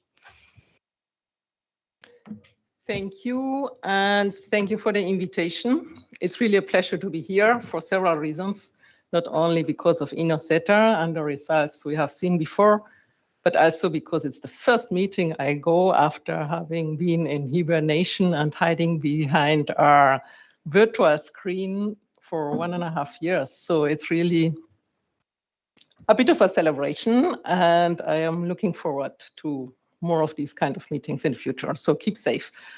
Yeah, my name is Karin Ninstedt. I am head of sector in DigiSante in the unit E4, dealing with approval of active substances and well, the regulation which also concerns authorization of plant protection products in the EU. And what I would like to do is to give you a little bit of a context of this EU pesticide legislation and the importance of risk mitigation measures of pesticides in the context of the legislation. And then try to make a link with the results of INNOSETA. So, well, many of you may know that the EU pesticide legislation in place is like a bouquet, or let's say different pieces of legislation which interact together. On one side, I think I don't have a pointer here, but you see on the left side, you have Regulation 1107/2009, which deals with the approval of active substances at EU level. That's why you have it marked in blue. And then it has a second step, which is the use, the authorization of the use of each plant protection product. And this is happening at member state level. That's why it's a different color. I mean, you have the EU level in blue and in white, what's happening at member state level. Then you have the Sustainable Use Directive, which is the triangle in the middle, which is also complete. It's a directive, so it's managed by member states.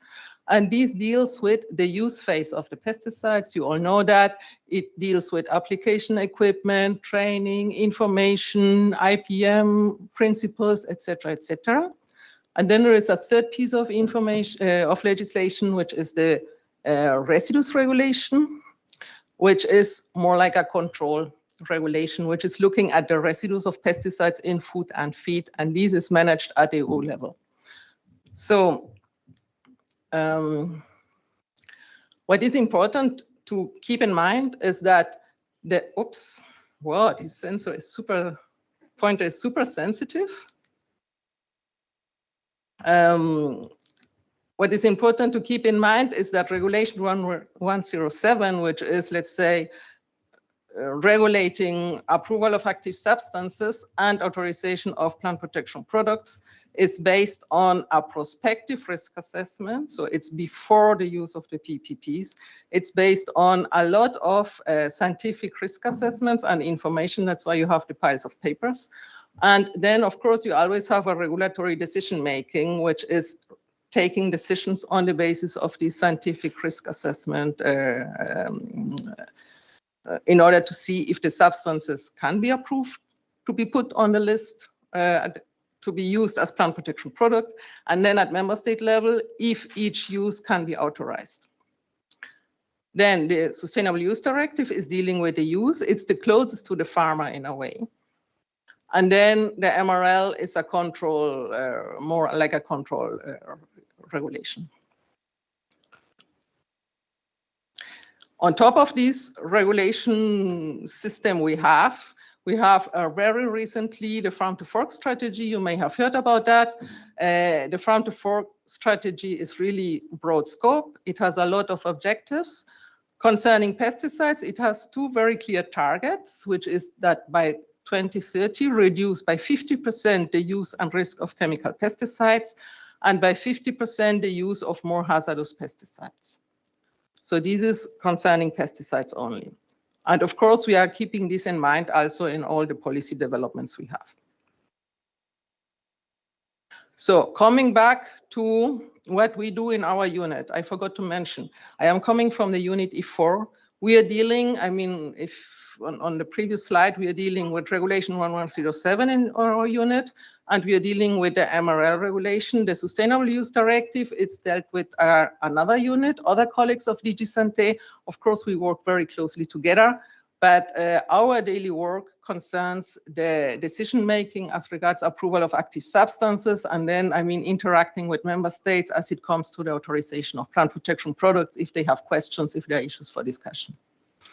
And what is very important for us in our daily work is the link between, I mean, what is happening in the field and understanding what is happening in the field, and the link with the regulatory decision-making. So for our decision-making as regards active substance, we need to base this on realistic worst-case scenarios.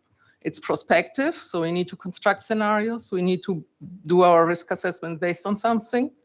And as regards the regulatory decision-making, we always need to see if we can approve a substance, or if we need to set maybe particular conditions, for instance, risk mitigation conditions, when we approve an active substance, or then member states at member state level if they authorize the plant protection products.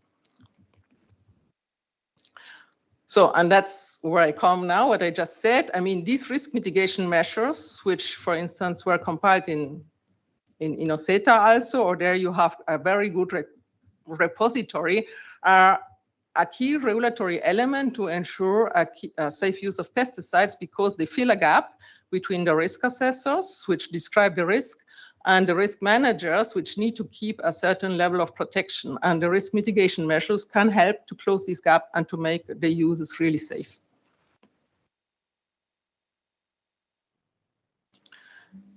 There are many different kinds of risk mitigation measures. I have seen that the database, the platform you have is huge, which is normal, because if you look at the nice picture there, which is also first time it's shown publicly, as I heard from colleagues.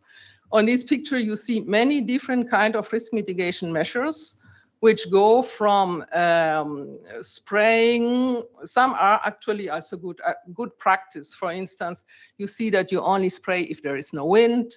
You can see that you use personal protective equipment. There are buffer strips around the fields, hedges. There are also other ways of mitigating risk, like using it in closed space, like greenhouses, etc., etc. So there are many different kinds of risk mitigation measures which have different impacts and which could be considered when we take regulatory decisions. And of course, knowing them is essential for taking good decisions. So in this context of working with risk mitigation measures, we have started reflecting in our unit, and we did in January 2020, a workshop as a sort of kick-off event with member states, EFSA, commission colleagues from different units and DGs, and some experts of academia to start discussing about risk mitigation measures. What you see in the center, this list, top down, is a question we pose to member states, asking them which are the most common risk mitigation measures you are recommending. And you see that the top one are buffer zones to protect surface waters, followed by drift reduction nozzles, vegetated buffer strips, etc., etc. So, and what also was clear in this workshop, you see the picture on the right. It was a very interactive participatory workshop with a lot of brainstorming. That's why you see all these post-its on the wall, is that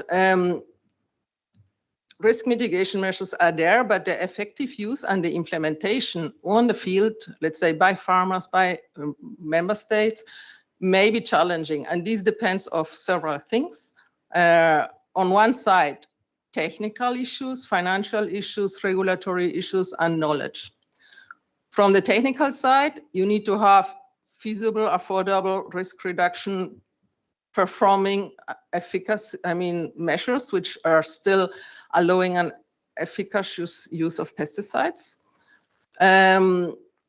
as regards the farmers, I mean, the farmers in the middle of all this picture, the farmer need to be aware and need to be engaged as a final user to take over these measures, as we saw before. I mean, they're key. And they may also need to, I mean, there may be some need of financial compensation, or at least like a safety net, at least perception-wise, for the farmers to help them to take over these measures. And then from a regulatory side, we also need to do something like helping to validate or harmonize these risk mitigation factors and integrate them into the risk assessment and the decision-making. And so in the same workshop, we thought about solutions, and we realized that all parties need to take action. So everybody has his little contribution to the share of the work. So at technical side, we need qualitative data to validate the risk mitigation measures and harmonization of testing methodology. This will be reflected, I mean, once we have all this data, then risk assessment guidance documents can be updated, and the harmonization across the EU of the use on performance of risk mitigation measures for pesticides can be thought about. And then as regards knowledge, we need training. That was also put forward very clearly before. And we may also need to have some support for the final users, for instance, via the CAP or other measures. So again, these risk mitigation measures, which can close the gap, need to have, in order to be able to close the gap, some key characteristics. One, they need to be feasible and controllable. Second, they need to be available and they need to be accepted by users. In particular, technical innovation should be encouraged so that they can be taken over. And then, of course, in order to be considered in risk assessment and decision-making, regulatory decision-making, we need to have a quantification of the reduction of these measures and a good, transparent description to facilitate the integration into risk assessment and decision-making. So, and here, INNOSETA comes into the picture because it's really a big step forward, the collection of the available technology in this platform or database, including some validation and quality control steps as regards the importance of the information and the relevance for the EU. That's really precious in terms of data. And it's also precious in terms of knowledge transfer. And there you really help, INNOSETA is helping to to close the gap as regards knowledge of risk mitigation. And it also contributes, of course, in terms of environment and users and also people to reduce the risk of using chemical pesticides. So this is really, I see it's as an important step. In particular, the collection and the storing of the information of the new technologies available is helping to provide quantitative data to validate risk reduction performance, which was, let's say, singled out in the workshop. And it's also helping the regulators to update risk assessment guidance documents, promote harmonization in the EU of the use of these mitigation measures for pesticides. And here I have just picked up one of the slides. I think it's one of the projects you had. I mean, it's really nice that you also have projects, for instance, showing different kind of performances. So it's really good communication exercise in terms of compilation and transparent communication. And as regards training, I mean, that was also, it's a huge contribution of INNOSETA as regards knowledge transfer among different stakeholders via the platform. So, and training is very important. I mean, we are also aware of that. Training is not only a key, let's say, one of the key issues put forward by the current Sustainable Use Directive. We are also aware of these in DG Santé. You may have heard that we have a program which is very old already and which is very broad in scope, which is called Better Training for Safer Food. And as regards pesticides, we did trainings for many years, but I think some years ago we started working on Oh, I forgot this slide. That's an example of the slide of training material in INNOSETA. As regards Santé, we have been working on this better training for safer food activities, for sustainable use directive and pesticide application equipment. This is a picture of one of the first, I think the first training for the pesticide application equipment. It's always with the spirit of train the trainer. I mean, it's not directed to the farmer. It's train the trainer to have a better, let's say, outreach of the message. And we are starting or working towards having an e-learning course on risk mitigation measures, which will be first quarter of next year, hopefully online, which will be online videos covering different aspects like assessing the risk of pesticide, mitigating the risk, techniques and practice in place to reduce the risks, special aspects on risk mitigation and regulatory framework. And also here, I mean, the contribution INNOSETA did with all this compilation is really precious to, let's say, set up this kind of trainings. So that's it from my side. This is my last slide. It's a big thank you to the audience, but it's also a big thank you to INNOSETA, to all the participants, to the work you did. Okay, the slide is gone.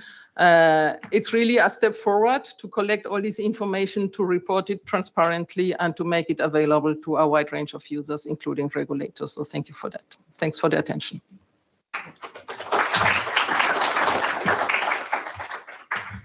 Many thanks, Karin. We will talk a little bit more with you during the panel, but now we are calling on your colleague Inge. There she comes. So she will make a presentation. She works for DG Agri. We have Santé and Agri today. Welcome, Inge. So please sit on the same place that Karin was. And then, yeah, please off the microphone for now until I finish. Okay. And then we will share the presentation. So she will present, let's say, the vision from DG Agri on this topic, on this issue. So we will have, yeah, both sides of the coin, but also she will be in the panel afterwards, so we can have a question and answer with her. So Inge, many thanks again for being here. Happy to have you. And the floor is yours whenever you want. Thank you.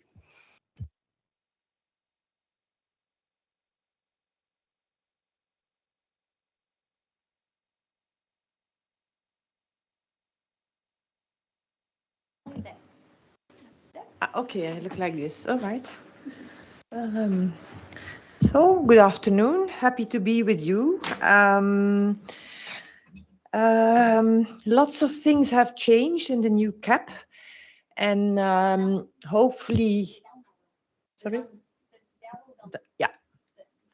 And hopefully they will help to spread information as the one you brought together in your platform of INNOSETA.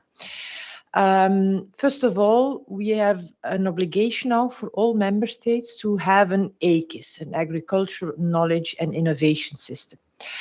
Why? Because the different knowledge players in a country or in a region or even locally are often not talking to each other. Researchers are not always talking to advisors, or advisors are not always talking to the CAP networks who have information like INNOSETA at hand to spread. Before I further explain what we're going to do, I have to say what is an agricultural knowledge and innovation system. It's the whole organization and interaction of persons, organizations and institutions who use and produce knowledge and innovation for agriculture and everything which is linked to it. So obviously the main players are farmers, foresters, advisors, researchers, farmers organizations, NGOs, all kinds of networks, retailers, processors, media, services, ministries, etc. They all produce and need knowledge.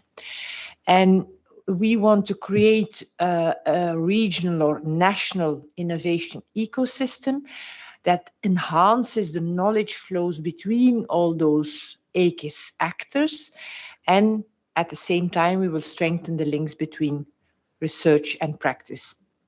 And on the bottom of the slide, there's an 8-pager on our Europa website that explains more what is ACIS and what are the things to do. Now, the A stands for agriculture, but it's much more than that. We didn't want to change the label because, in fact, this ACIS idea stems from the researchers in 2006 who felt that the way they were working, the linear research model, was not functioning anymore to have good impact. So they realized that something had to be done and that people had to work more together. And that's why they set up a dedicated strategic working group, so in 2010.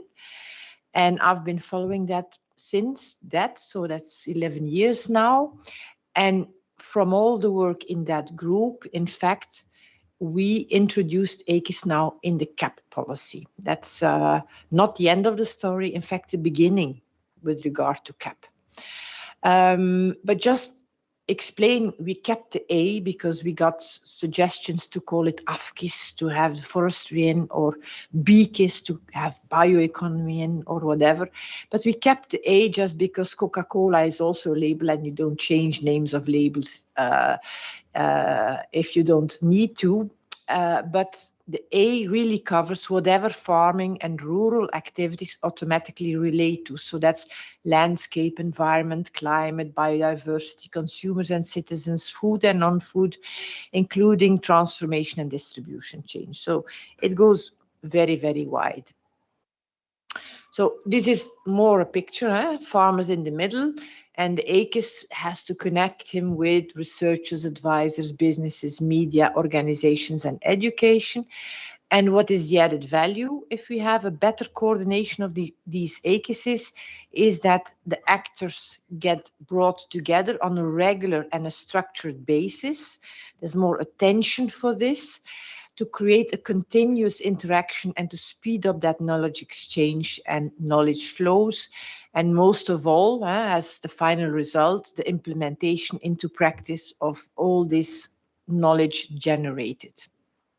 That's why we have now a cross-cutting objective, which is called modernization and under which the ACIS falls. It's based on the same principles of the EIP Agri, the multi-actor projects on the Horizon side, the operational groups on the CAP side. It's always collaboration between a variety of actors, the most relevant, not any actor, but relevant actors, to make the best use of complementary types of knowledge, scientific, practical, maybe organizational, etc., in view to work together, to co-create all along the project, and in this way to ensure much quicker spreading of solutions and opportunities that are more ready to implement into practice because they are worked out together with practitioners. And I think INNOSETA really proved this multi-actor approach and these principles very well. Now, this is what we developed and already applied in this period, 2014-2020. But stepping up to the next period, we're going to continue spending money on operational groups, on multi-actor projects with the same intensity or maybe even more. But we also need this change towards these ecosystems. Because now we are connecting the two policies. Under both, we have funding for innovative projects. Under the CAP, we have our operational groups. You can pay for the preparation of the group, you can pay for the implementation of the project, and you can pay for innovation support. Now, there were not so many member states that did it, and those who had innovation support services had very good results. And what follows out of that is that we made it an obligation in the next period to have innovation support in each country. And on the other side, the Horizon side, we have our classical research projects. If you need to develop a vaccine, you don't need a farmer to help you. That's researchers only. We have our multi-actor projects, like INNOSETA brings together a variety of actors, and the thematic networks who are there just to spread information, to collect it and to spread it. And INNOSETA is exactly a thematic network, but all thematic networks are also multi-actor projects. And we try to involve as much as possible the local level innovation, the operational groups, with these multi-actor projects. We also disseminate all the information from both sides through the EIP website, the practice abstracts, it was already mentioned there, through the EIP website. And we also have networks at EU level who do events to share that information, and also at national level, EIP networks or national rural networks to spread that information. So they have plenty of information that they can share. But we want that they do this even better than today, because we still see that the different actors don't find each other enough. Each is still a little bit too much working in its silo. Although we can be very proud on the results, we have a newsletter that is 3 times more read than the classical ENRD newsletter. We have a Twitter account. We have plenty of figures to show you that we did very well in our first 7 years, but we are not complacent, and we try to go one step further, because agriculture will be more and more knowledge extensive. If I hear about all these spraying machines, this is already more than clear.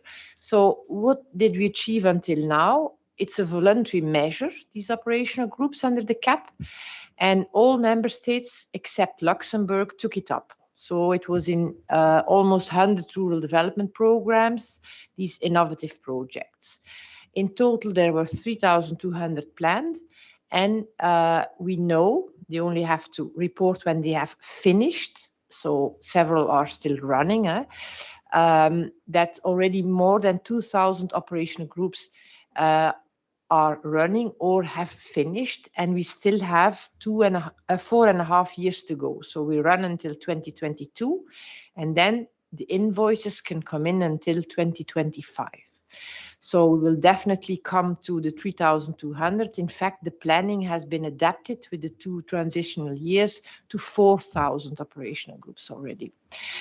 So we will have more and more information. We also have this 119 multi-actor projects for 1 billion euro already. So it's really a growing and thriving network, and an increasing volume of practice-oriented knowledge that we also need to manage. It's also a challenge for us.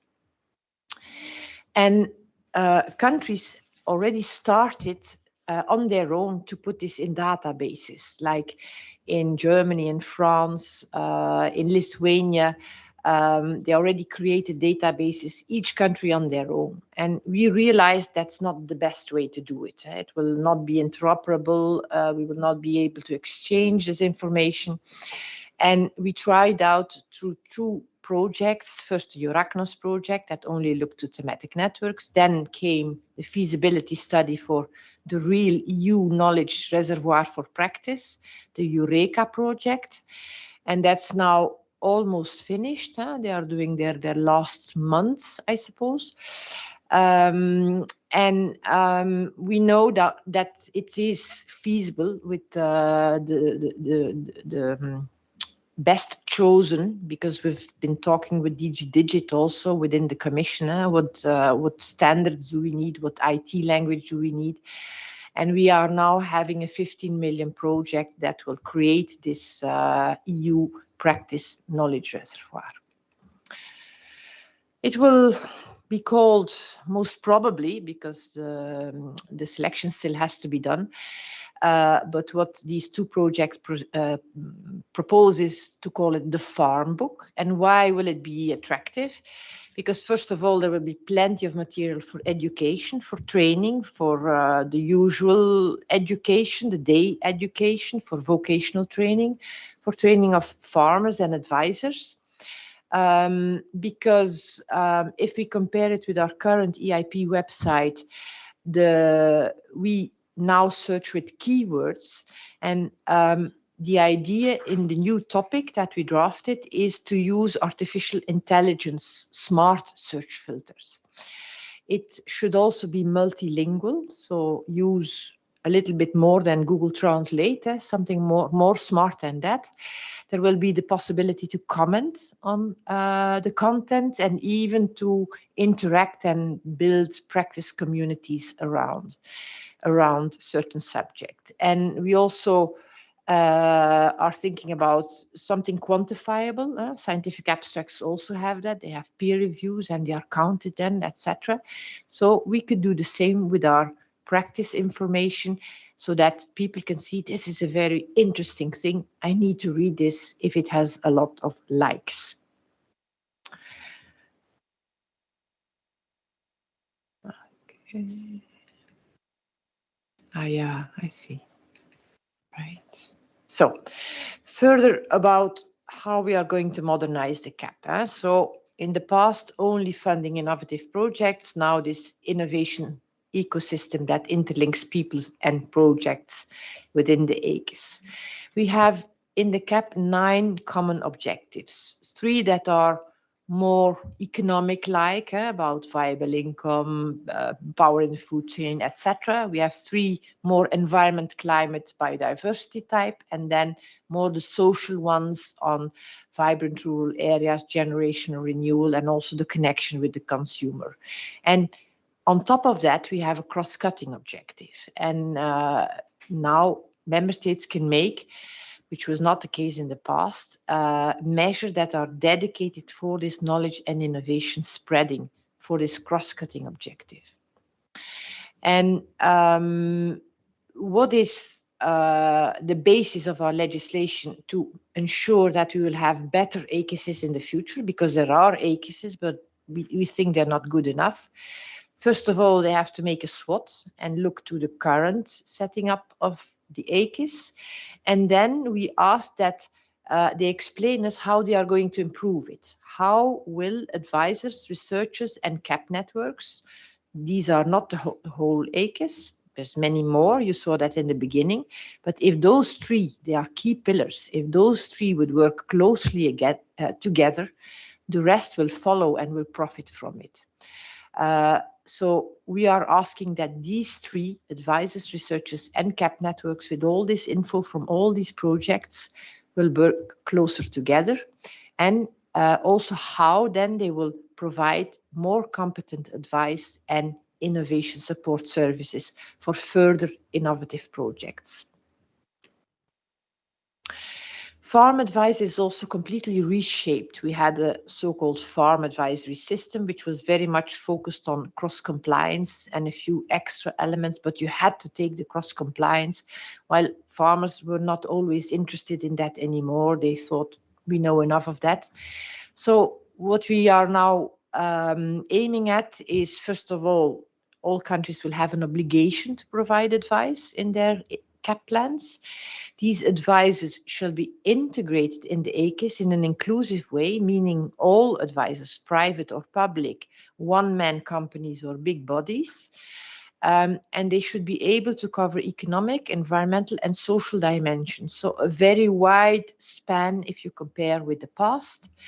And also that they have to be able to deliver up-to-date technological and scientific information developed by research and innovation, so that the advisors are better qualified. That's how it's in the recital, I think. Furthermore, what was 7 years ago, I was in the same unit, but it had another name.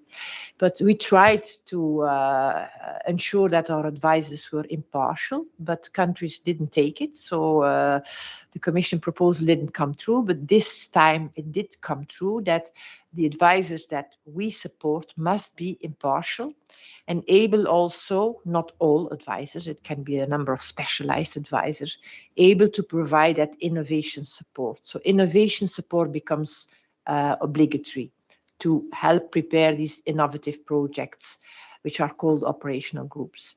And last but not least, there is an obligation of training for all advisors. So plenty of potential to act with the material that you have from INNOSETA in a way to train advisors. I was an advisor myself. We looked to nutrition, pesticides, diseases. We didn't get questions about techniques, although we could have solved them, but it was not the habit.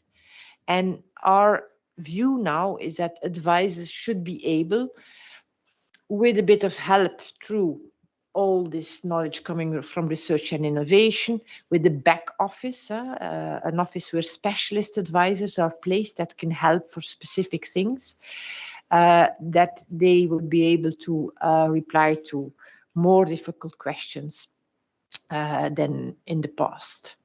So main action points, I have to look to the time a little bit. Maybe I can work here a little bit quicker. There will be an ACES coordination body for each country who organizes all that. So also who organizes the advice. To make advisors more competent, they have to be impartial. We already spoke about innovation support, and we're also looking for transparency via a public website that farmers can choose their advisors according to what exactly they need. And the ACES system must integrate and must update these advisors with many ways. Can be with the mobility budget to send them abroad to learn things. We have now EU advisory networks that we finance under Horizon Europe. So with a variety of ways, we will try to make our advisors and all advisors more knowledgeable. We also are looking out to have more involvement of researchers into that ACES, that they can interact on farmers' needs and opportunities. This is not so obvious. I heard in this project that you did it, but it's definitely not a system for all researchers. And that they are also rewarded to do so, because if you don't write a scientific article on it, then your career is not profiting from it, let's say. That's why this farm book and the quantifiable elements of this could help a lot. We're looking out also for researchers to join multi-actor activities like going to on-farm demonstrations where they can meet farmers, that they don't stay in their offices but see reality, hear the problems, talk to advisors, talk to farmers. And be paid for that, because research doesn't pay for that. And these, what I already mentioned, specialist advisors, the back office advisors that are very specialized and closely connected with the researchers who are working on these subjects, that they can help the generalists if things get too difficult. We also can pay for farm advisory services. We have even a Horizon project called Fair Share on digital tools for advisors. And this is an example of how it can look like. Advisors driving around with the van, they can measure the manure, the blood, whether the cow is pregnant, etc., etc. So materials, advisory services. And I was thinking that also in this case, where according to our Green Deal and Farm to Fork, we need to reduce the use and risk of chemical pesticides, that you could also think about services in that sense of the word. And I picked this out of Emilio's presentation. It's with drones mapping the density of the canopy, decision support system, prescription map. You come with an evaluation map of how much is covered. So if this results in 10 to 40% less pesticide use in vineyards and less time spent, less costs, more efficient protection, these are things that advisors and farmers should know. So training and training not only for farmers, but also for advisors and advisory networks to share that knowledge are very, very important. Also about nozzles, same thing. Farmers must be trained on these innovative techniques. That's already the case in theory as from the moment that the Sustainable Use Directive was there, but that's more than 10 years ago. So we really need to act, and luckily our Director General is very aware of that and is supporting us extremely in all this sharing of knowledge and making the ACEs better in the countries. And of course, we can never forget the costs. I heard it several times how important subsidies and costs are. So this is also part of the training, of course. Maybe the quick wins are the first ones you have to share and train upon.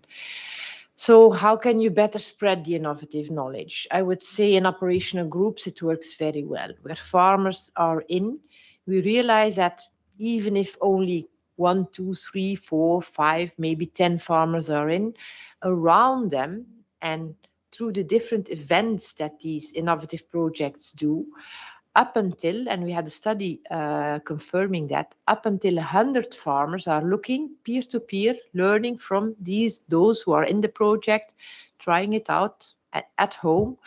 So we have a good multiplying effect with our operational groups.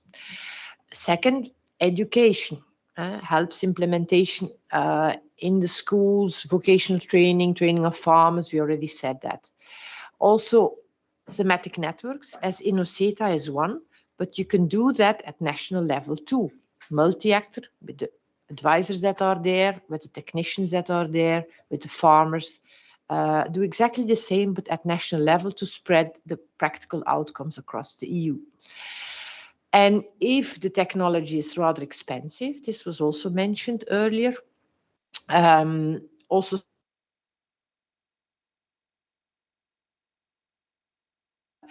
examples already seen in our Agri-Innovation Summit in France. We saw machinery rings. In total, there are 11,000 in France. They are managed by the farmers themselves. They share equipment that is too costly. And in this way, also smaller farms can profit from these rather technology, high-tech machinery. And another solution is, of course, like you do with combining harvest machines, to have somebody who comes to do it for you. But with spraying machines, that's not so often done. That's maybe more something for machinery rings. We have education and training already now. So what's the difference? What's going to change? It should become more demand-driven. We have too many trainers that always tell the same story, don't look to what are the real farmers' needs, what are the real needs of our strategies also that we want to achieve, and work with novel methods. And thanks to the knowledge flows in ACES, this should be possible also to learn abroad. And then our CAP networks can share a lot. I'm not going to repeat that. Our operational groups can do a lot, also cross-border or collaboration between operational groups. We have this back office.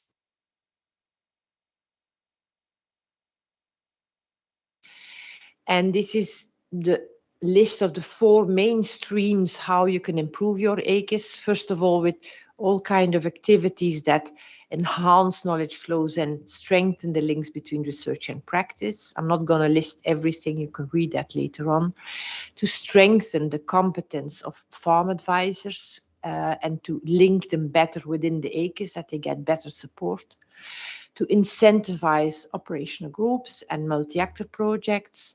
And then also, and that's transversal almost, digital transition, digital skills to work with all this machinery, not to be afraid about it. And that can also start in operational groups. We saw, for instance, short supply chains with a lot of logistics around it, also digital, where some advisors grew out of such an operational groups and are now advising on short supply chains, a new topic. And we would like that our advisors are more involved in these operational groups because, first of all, they can capture the practice needs very well because they are with their farmers all the time. They can broker to set up interactive innovation projects, operational groups. They can also facilitate between the researchers and the farmers, which is not always obvious because researchers look at things from another perspective, more long-term, more specialized, while farmers want a solution, if possible, tomorrow. They can also disseminate very well to their own clients, but also through trainings. And they can really bridge very well also between the CAP and Horizon. So where we have now 9% advisors only in our operational groups, we would like to see maybe 50% of advisors in our operational groups in 2027. There is, if you want to learn more, a seminar on ACIS where we presented lots of these things and also good examples. You see the link, you see a little bit what was presented there, the CAP plans, the good examples of ACIS interventions, etc. Some online discussions, some good examples of how a good advisory service well embedded in the ACIS can work, how a good CAP network can be well embedded in the ACIS, etc. And I stop here because there's still plenty of work to be done. That's also the reason why I was a little bit late. But people are drafting now their CAP plans by 31 December. Then we will have 6 months to evaluate them. With a stop the clock, if we have things that we miss, we can ask further information. But at the latest, at the very latest, by end of next year, we will have CAP plans with hopefully everything what I presented in it as interventions in there and with ACIS strategies. Thanks for your attention.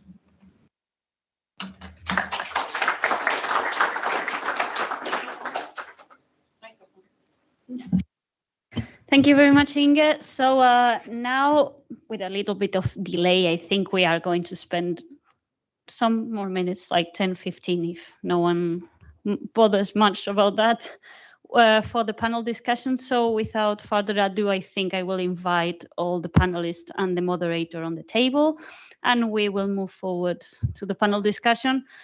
I will suggest that maybe, David, we keep one question for each panelist and then we go for the question and answer to keep it lively and short.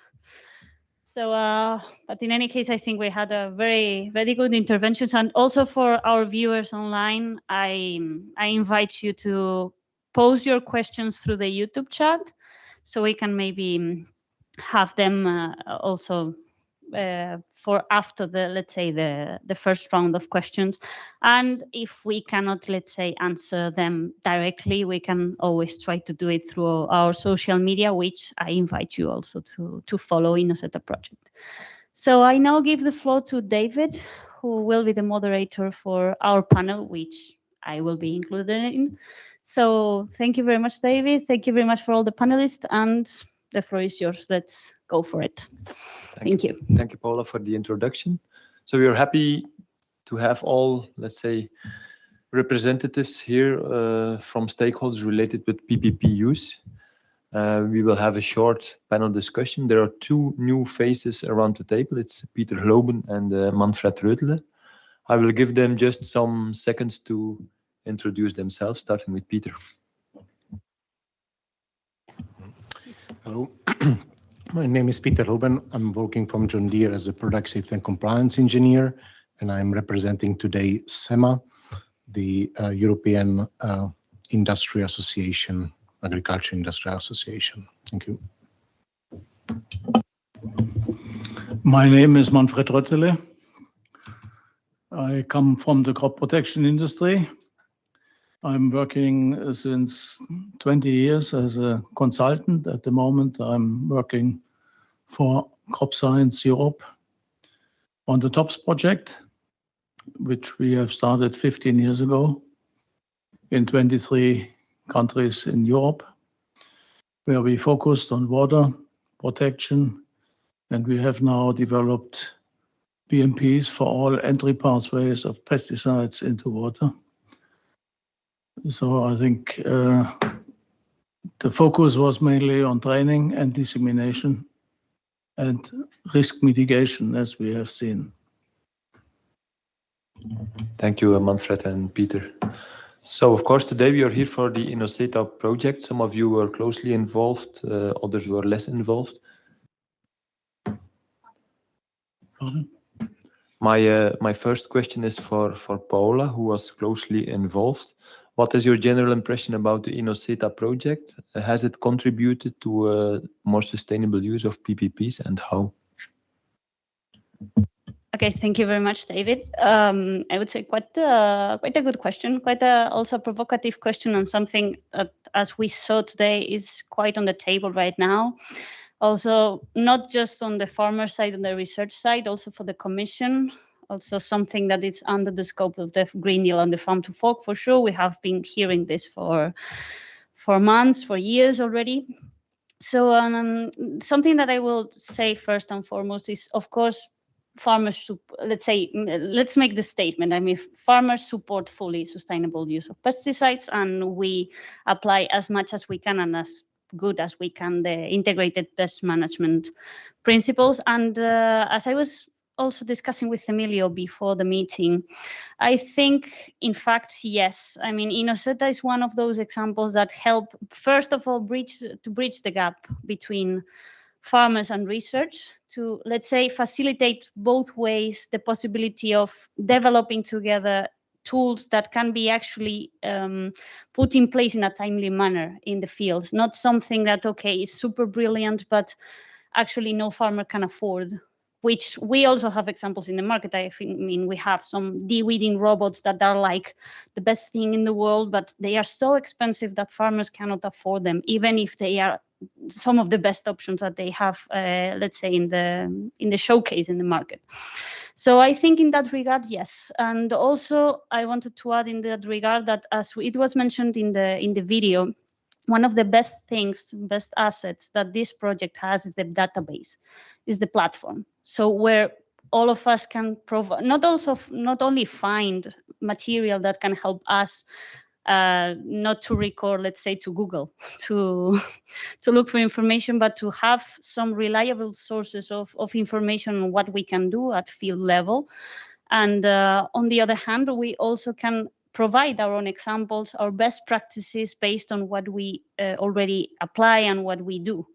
And of course, last mention, I would say that for us, innovation is crucial for sure, and we are super keen on applying the most innovative techniques that we can afford. So I think, yeah, the answer is yes, in general, for that question. Thank you. Okay, thank you, Paola. As Paola mentioned, there are a lot of, let's say, fancy innovations on the market. We have a lot of them in the database. And my next question is for Sima. There are a lot of innovations, but still we don't see every innovation implemented in practice. How do you think that your organization and also in the INNOSETA project can help to close the gap between, let's say, innovation and real farming practice, Peter?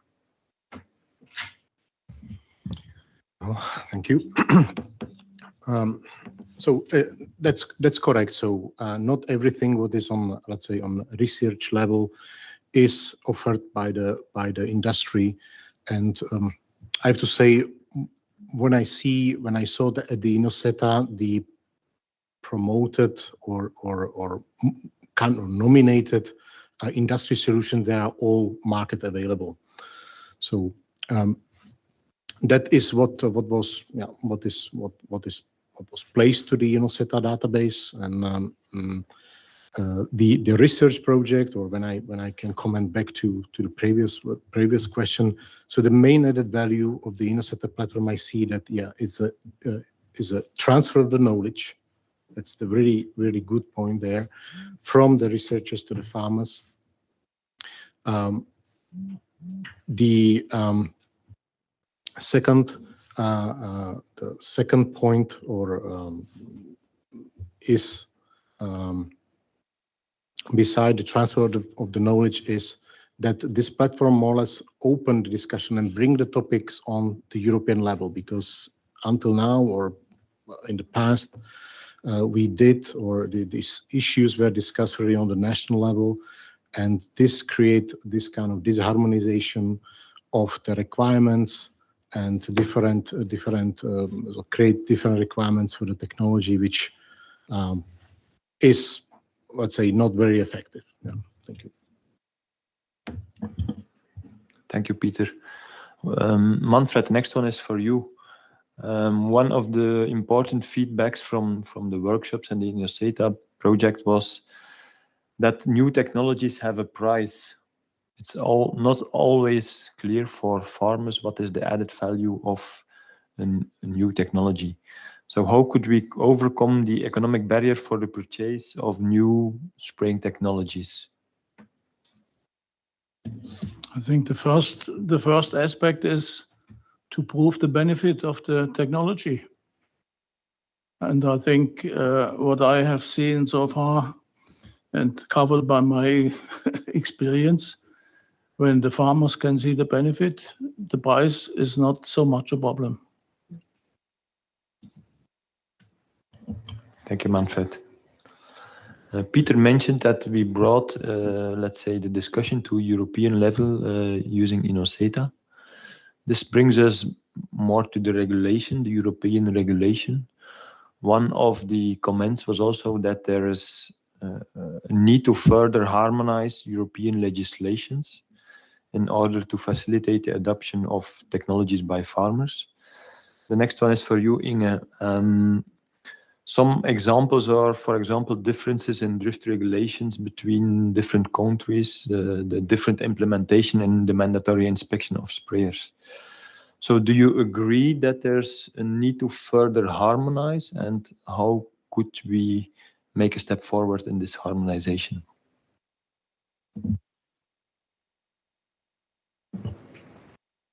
If I may, Karin? Maybe I can take this question for you. Not really my competence. Don't fight for the question, everybody. Yes, no. The problem is we are also not really the guys working on this. It's the colleagues working with the Sustainable Use Directive, which would look at harmonization of testing of pesticide application equipment. So I cannot really give you a qualified answer there at the moment. But you may know that there is currently a refit exercise ongoing with the Sustainable Use Directive. So there were quite a number of stakeholder events over the last months. So I am sure you have given your input there, and it will be reflected in the reports of the colleagues of the Commission. Okay, thank you. Peter, you want to add something from the machinery sector? Yes, so back to the point of harmonization, although it seems to be as one of the output of the INNOSETA, and this is the output when we see that we started the discussion about new technologies, and this was the output coming from this platform, that we foresee the need of further EU harmonization for certain type of technology. Either it is drift reduction technologies.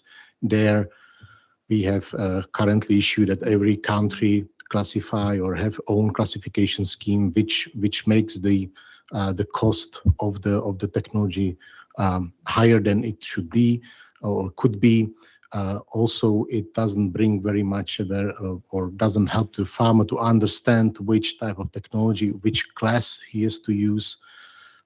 Not only the classification or harmonization of the devices, but also the buffer zones.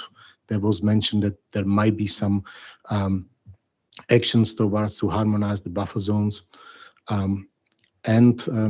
it's good that the INNOSETA platform bring these ideas and it's discussed. However, let's say technical work on the harmonization should be done in the standardization level, so that it's key that it's a transparent, democratic process which we use for 20 years already, and that should be used also in the future when we have further discussion of future discussions about new schemes, new classification schemes for let's say, device efficiency, and so on. Thank you. Thank you, Peter. Good answer. My next question is about training. It's for Paula and Inge. We have seen a lot of technologies, but of course there's also a need for training, demonstration, and so on. It seems that there are important differences in the organization of training programs between different EU countries. How should we actually organize these trainings? What should be the content and who should attend these courses? I don't know, Paula or Inge, if you want to start.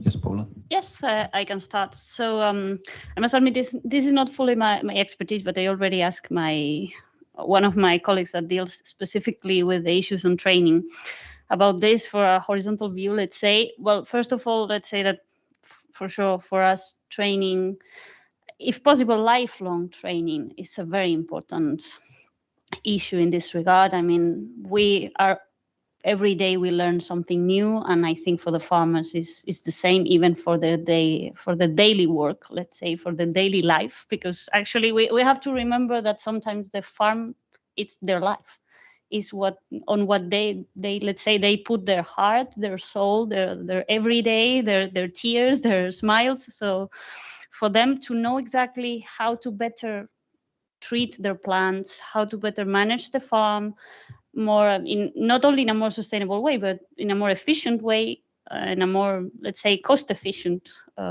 way at the moment of making investments, etc. For them is crucial, and also is on their reputation. I mean, the better they do, the better they are seen also outside, and the better they can show themselves. Like, okay, I work in a proper way. I work in a good way, let's say. Also visually speaking. But in any case, yeah, as I mentioned, I think lifelong learning is something that it's a word that we should all keep in mind. But of course, we need also to facilitate from all possible sides, institutions, stakeholders, as much as we can. We have to facilitate this knowledge transfer, as also Semo was mentioning, and that, let's say, the training is appropriate and it's valuable. Let's say that there are professional people that give this advice, this training, so the farmers can be properly trained. That, I think, is the added value of having this kind of training also. Okay, and thank Inge. you. Manfred wants to add something. Feel free. I want to add something to training.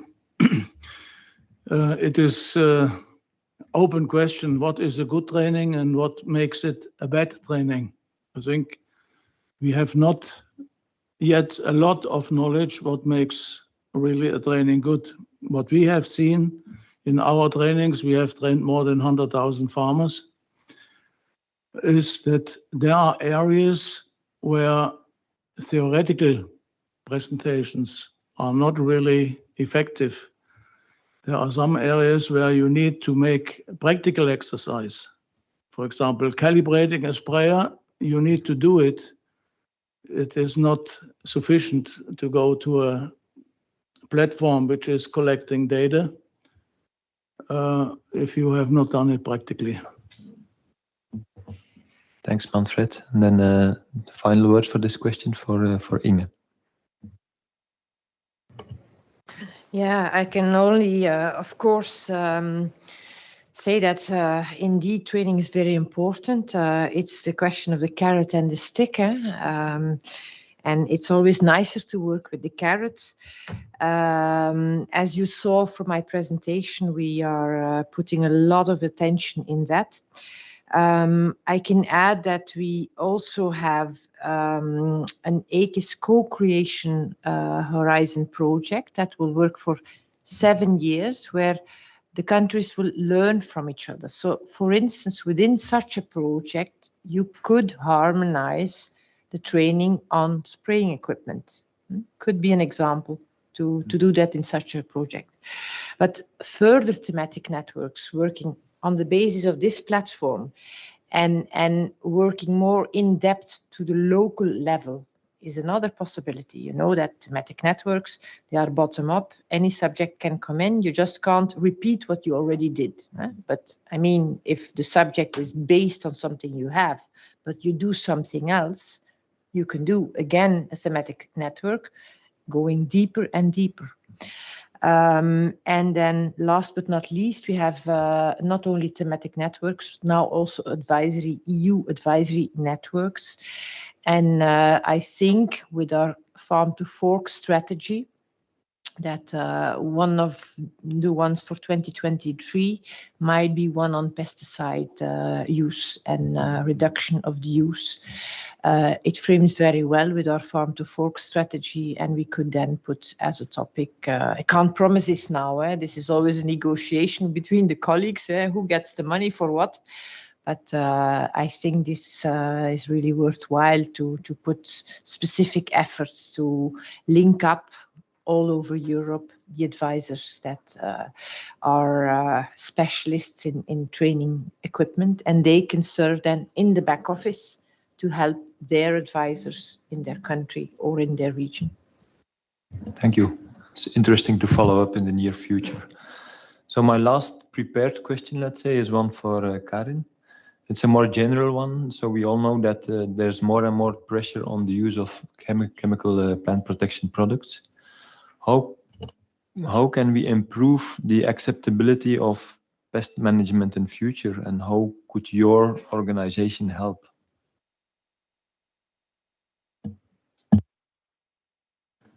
Well, I am not sure to which extent our organization can help, because I think it's also up to the respective stakeholders to explain what they're doing and to create the trust and the respect, let's say, of the general public and the consumers. So what we do, I mean, at our level in DG Santé is we take decisions for approval of active substances, and then at member state level, the use of plant protection products. And we are open to, let's say, consider innovations in the decisions. But of course, to consider these innovations, you need to back it with data. You cannot say, oh, but here I have a brilliant technology, it will reduce, I don't know, drift by 50%, and you don't back it with data. So that we are open to, but we need data. Then on the Sustainable Use Directive, of course, there is a lot which can be done. There is a window of opportunity because there is now the refit, probably a revision, so that to be seen. But the main call is to farmers, to industry, to the machinery, to academia, that we really need to maybe bridge the gap. I mean, what INNOSETA did with creating the platform is a step in the right direction. Okay, so let's continue the work we are doing. So maybe to conclude this roundtable discussion, are there any questions from the audience here? I didn't see any question from the YouTube chat. Yes, Paolo. I don't know, probably your micro will work. I'm not sure. Yes. More than a question is a requirement, if possible. Okay. Was very well underlined in some slide about what the final user, that are the farmers, consider of more important tools to improve the environmental situation related to pesticide applications. Training and use anti-drip nozzles. So why not, this is a crude request, why not to make these two requests as mandatory in the new directive, SUD directive? I mean, concerning training, we already know that member states have to make a license, so it's mandatory to have a training course. But we need, as was also mentioned, to have an harmonized topics to be trained inside of a training course in all member states. As was underlined, the part related to pesticide application is missed in several training courses. So to have a training course, I want to be more proactive. Why not to ask for a practical license? So to demonstrate to be really able to apply pesticide. And for what concern anti-drift nozzle, I believe that for sure, for some extent and some exclusions related to specified environmental condition or specified type of product, anti-drift nozzles can be considered as mandatory if you want to really reach the farm to fork goal to reduce the environmental negative aspect related to pesticide use. Thank you, Paolo. I can only add that in Belgium we made the step already, so 50% drift reducing technology is mandatory now to be used for outside applications. I think, Tom, sorry, but we have to close here. I see Emilio that he is willing to close. You can, okay? You can have one more. Okay, Tom, feel free. But keep it keep it short. No, it's just a point. I mean, I totally agree with Paolo about the need to train spray operators rather than farmers. It is what's been done in the UK. It's been tremendously successful. These are the people who actually apply the pesticides, not buy them. And I really do believe that should be mandatory. But it has to then be relevant and interesting for them. In the UK, we only do 1 to 2 days. I think I do disagree, Paolo, about making drift reduction nozzles mandatory, because other drift reduction technologies exist to achieve the same effect using finer droplets, which can be beneficial for coverage, which David referred to air assistance, for example, in the INNOSETA things. We have shielded sprayers, tunnel sprays, mechanical shielding, all a mandate from the EC to CN 471, which don't require DRN. So we need to be careful about saying make DRNs mandatory, because there are many DRTs that exist which and small droplets have benefits in certain situations in terms of efficacy. I mean, I think we've seen there is, in the analysis that was done in INNOSETA, 24% of people didn't want to take up new technologies because they were concerned about efficacy. That is only slightly less than the 29% that were concerned about the economics. So we really need to address these concerns as well. I just make the point, it's farmers are resistant to take up things they think might not work. Thank you, Tom. The final word is for Karin, just to conclude this roundtable discussion.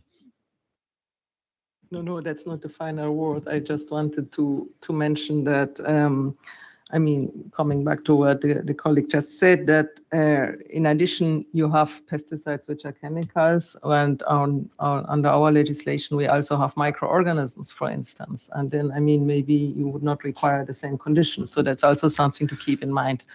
And then, I mean, as regards the proposal you made, just to invite you that, I mean, for any new proposal, it's now consulted publicly with the public via the feedback mechanism. And then, of course, you are all invited to submit your proposals there.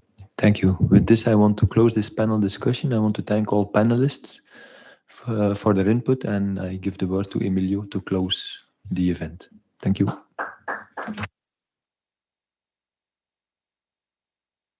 So thank you very much also to the panelists from my side. Thank you very much, David, for the moderation. And yes, Emilio, if you have some final words, maybe take the seat for 5 minutes and do it. Thank you very much.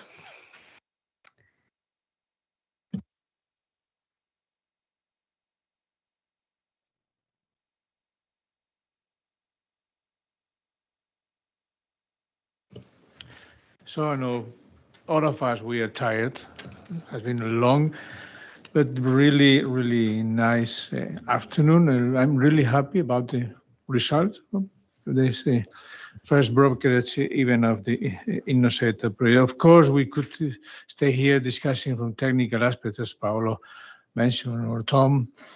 That is not the floor. No, we have no time.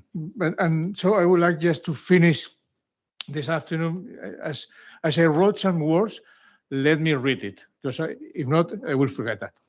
So first, I would like to thank you very much to all of the attendants here in the room and online as well. It has been a real pleasure, and I hope you have been able to follow the event without problems. Thanks to all the speakers for their inputs and interest on coming here. For me as a project coordinator, it has been a great honor to have you on board. My special thanks for inputs received from the European Commission. in the person of Karin and Inge. As it was proposed at the beginning of the project, this kind of relationship between INNOSETA and the European Commission was one of the objectives, and I think we have been able to accomplish. Of course, my special gratitude to all the INNOSETA partners, most of them friends in years, others new arrived to this magnificent friendly group that on May 2018 started this amazing adventure. Adventure that was seriously injured by this terrible pandemic situation that we were suffering all around the world. So it has been really sad, and we suffered, as all the rest of the world, negative experience that affected the normal development of the project. However, thanks to the effort of all together, we have been able to manage and arrive to this final event here in Brussels, enjoying the presence of all together. Thank you very much to our project officer, the actual one, Christoph, is here with us in the room, and the former, Astrid Gifford. All together, they helped me a lot in my difficulties as a novel project coordinator. Thanks a lot to the advisory board for their inputs, ideas, and criticism. All together have been useful for the development of the project. And now what? So we have been talking about sustainability. We already arrived to the very end of the project. We have been able to create a good network around INNOSETA.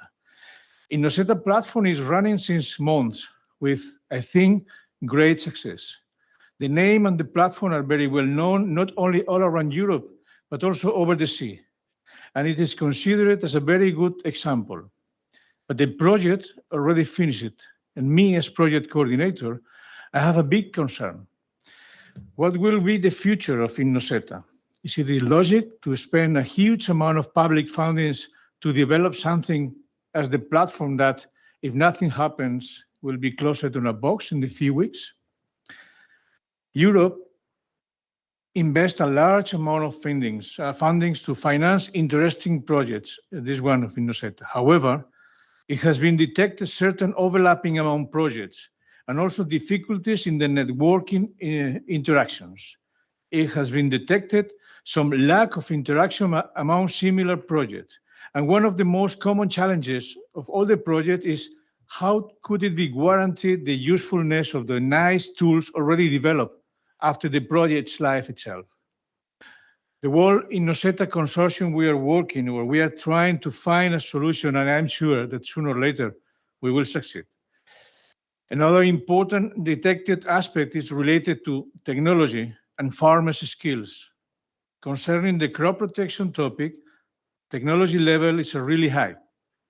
We enjoy of a large quantity of interesting material already available, but in most of the cases, it's not easily accessible by the end users.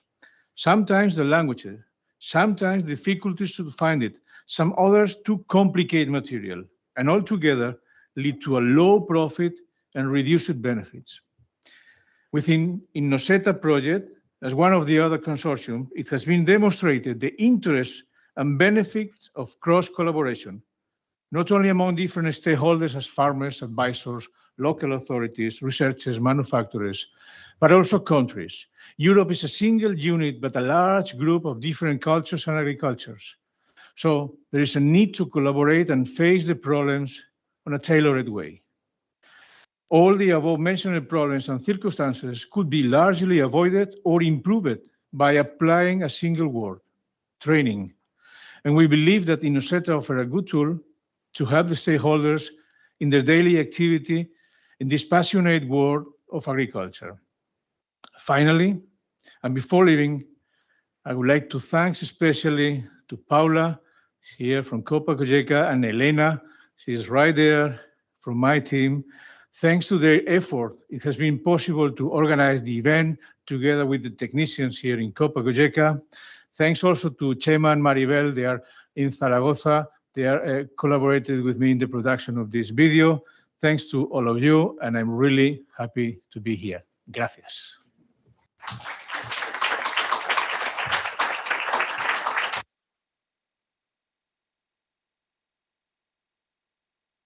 Okay, thank you very much, Emilio. And just some quick go back messages, let's say, for tomorrow, if anyone is joining. So tomorrow, the reception of participants begins at Blue Point. I think all of you should have the directions. It's the Boulevard Auguste Reyer in Brussels. You can look for also the directly Blue Point in Google Maps. Here you can look for the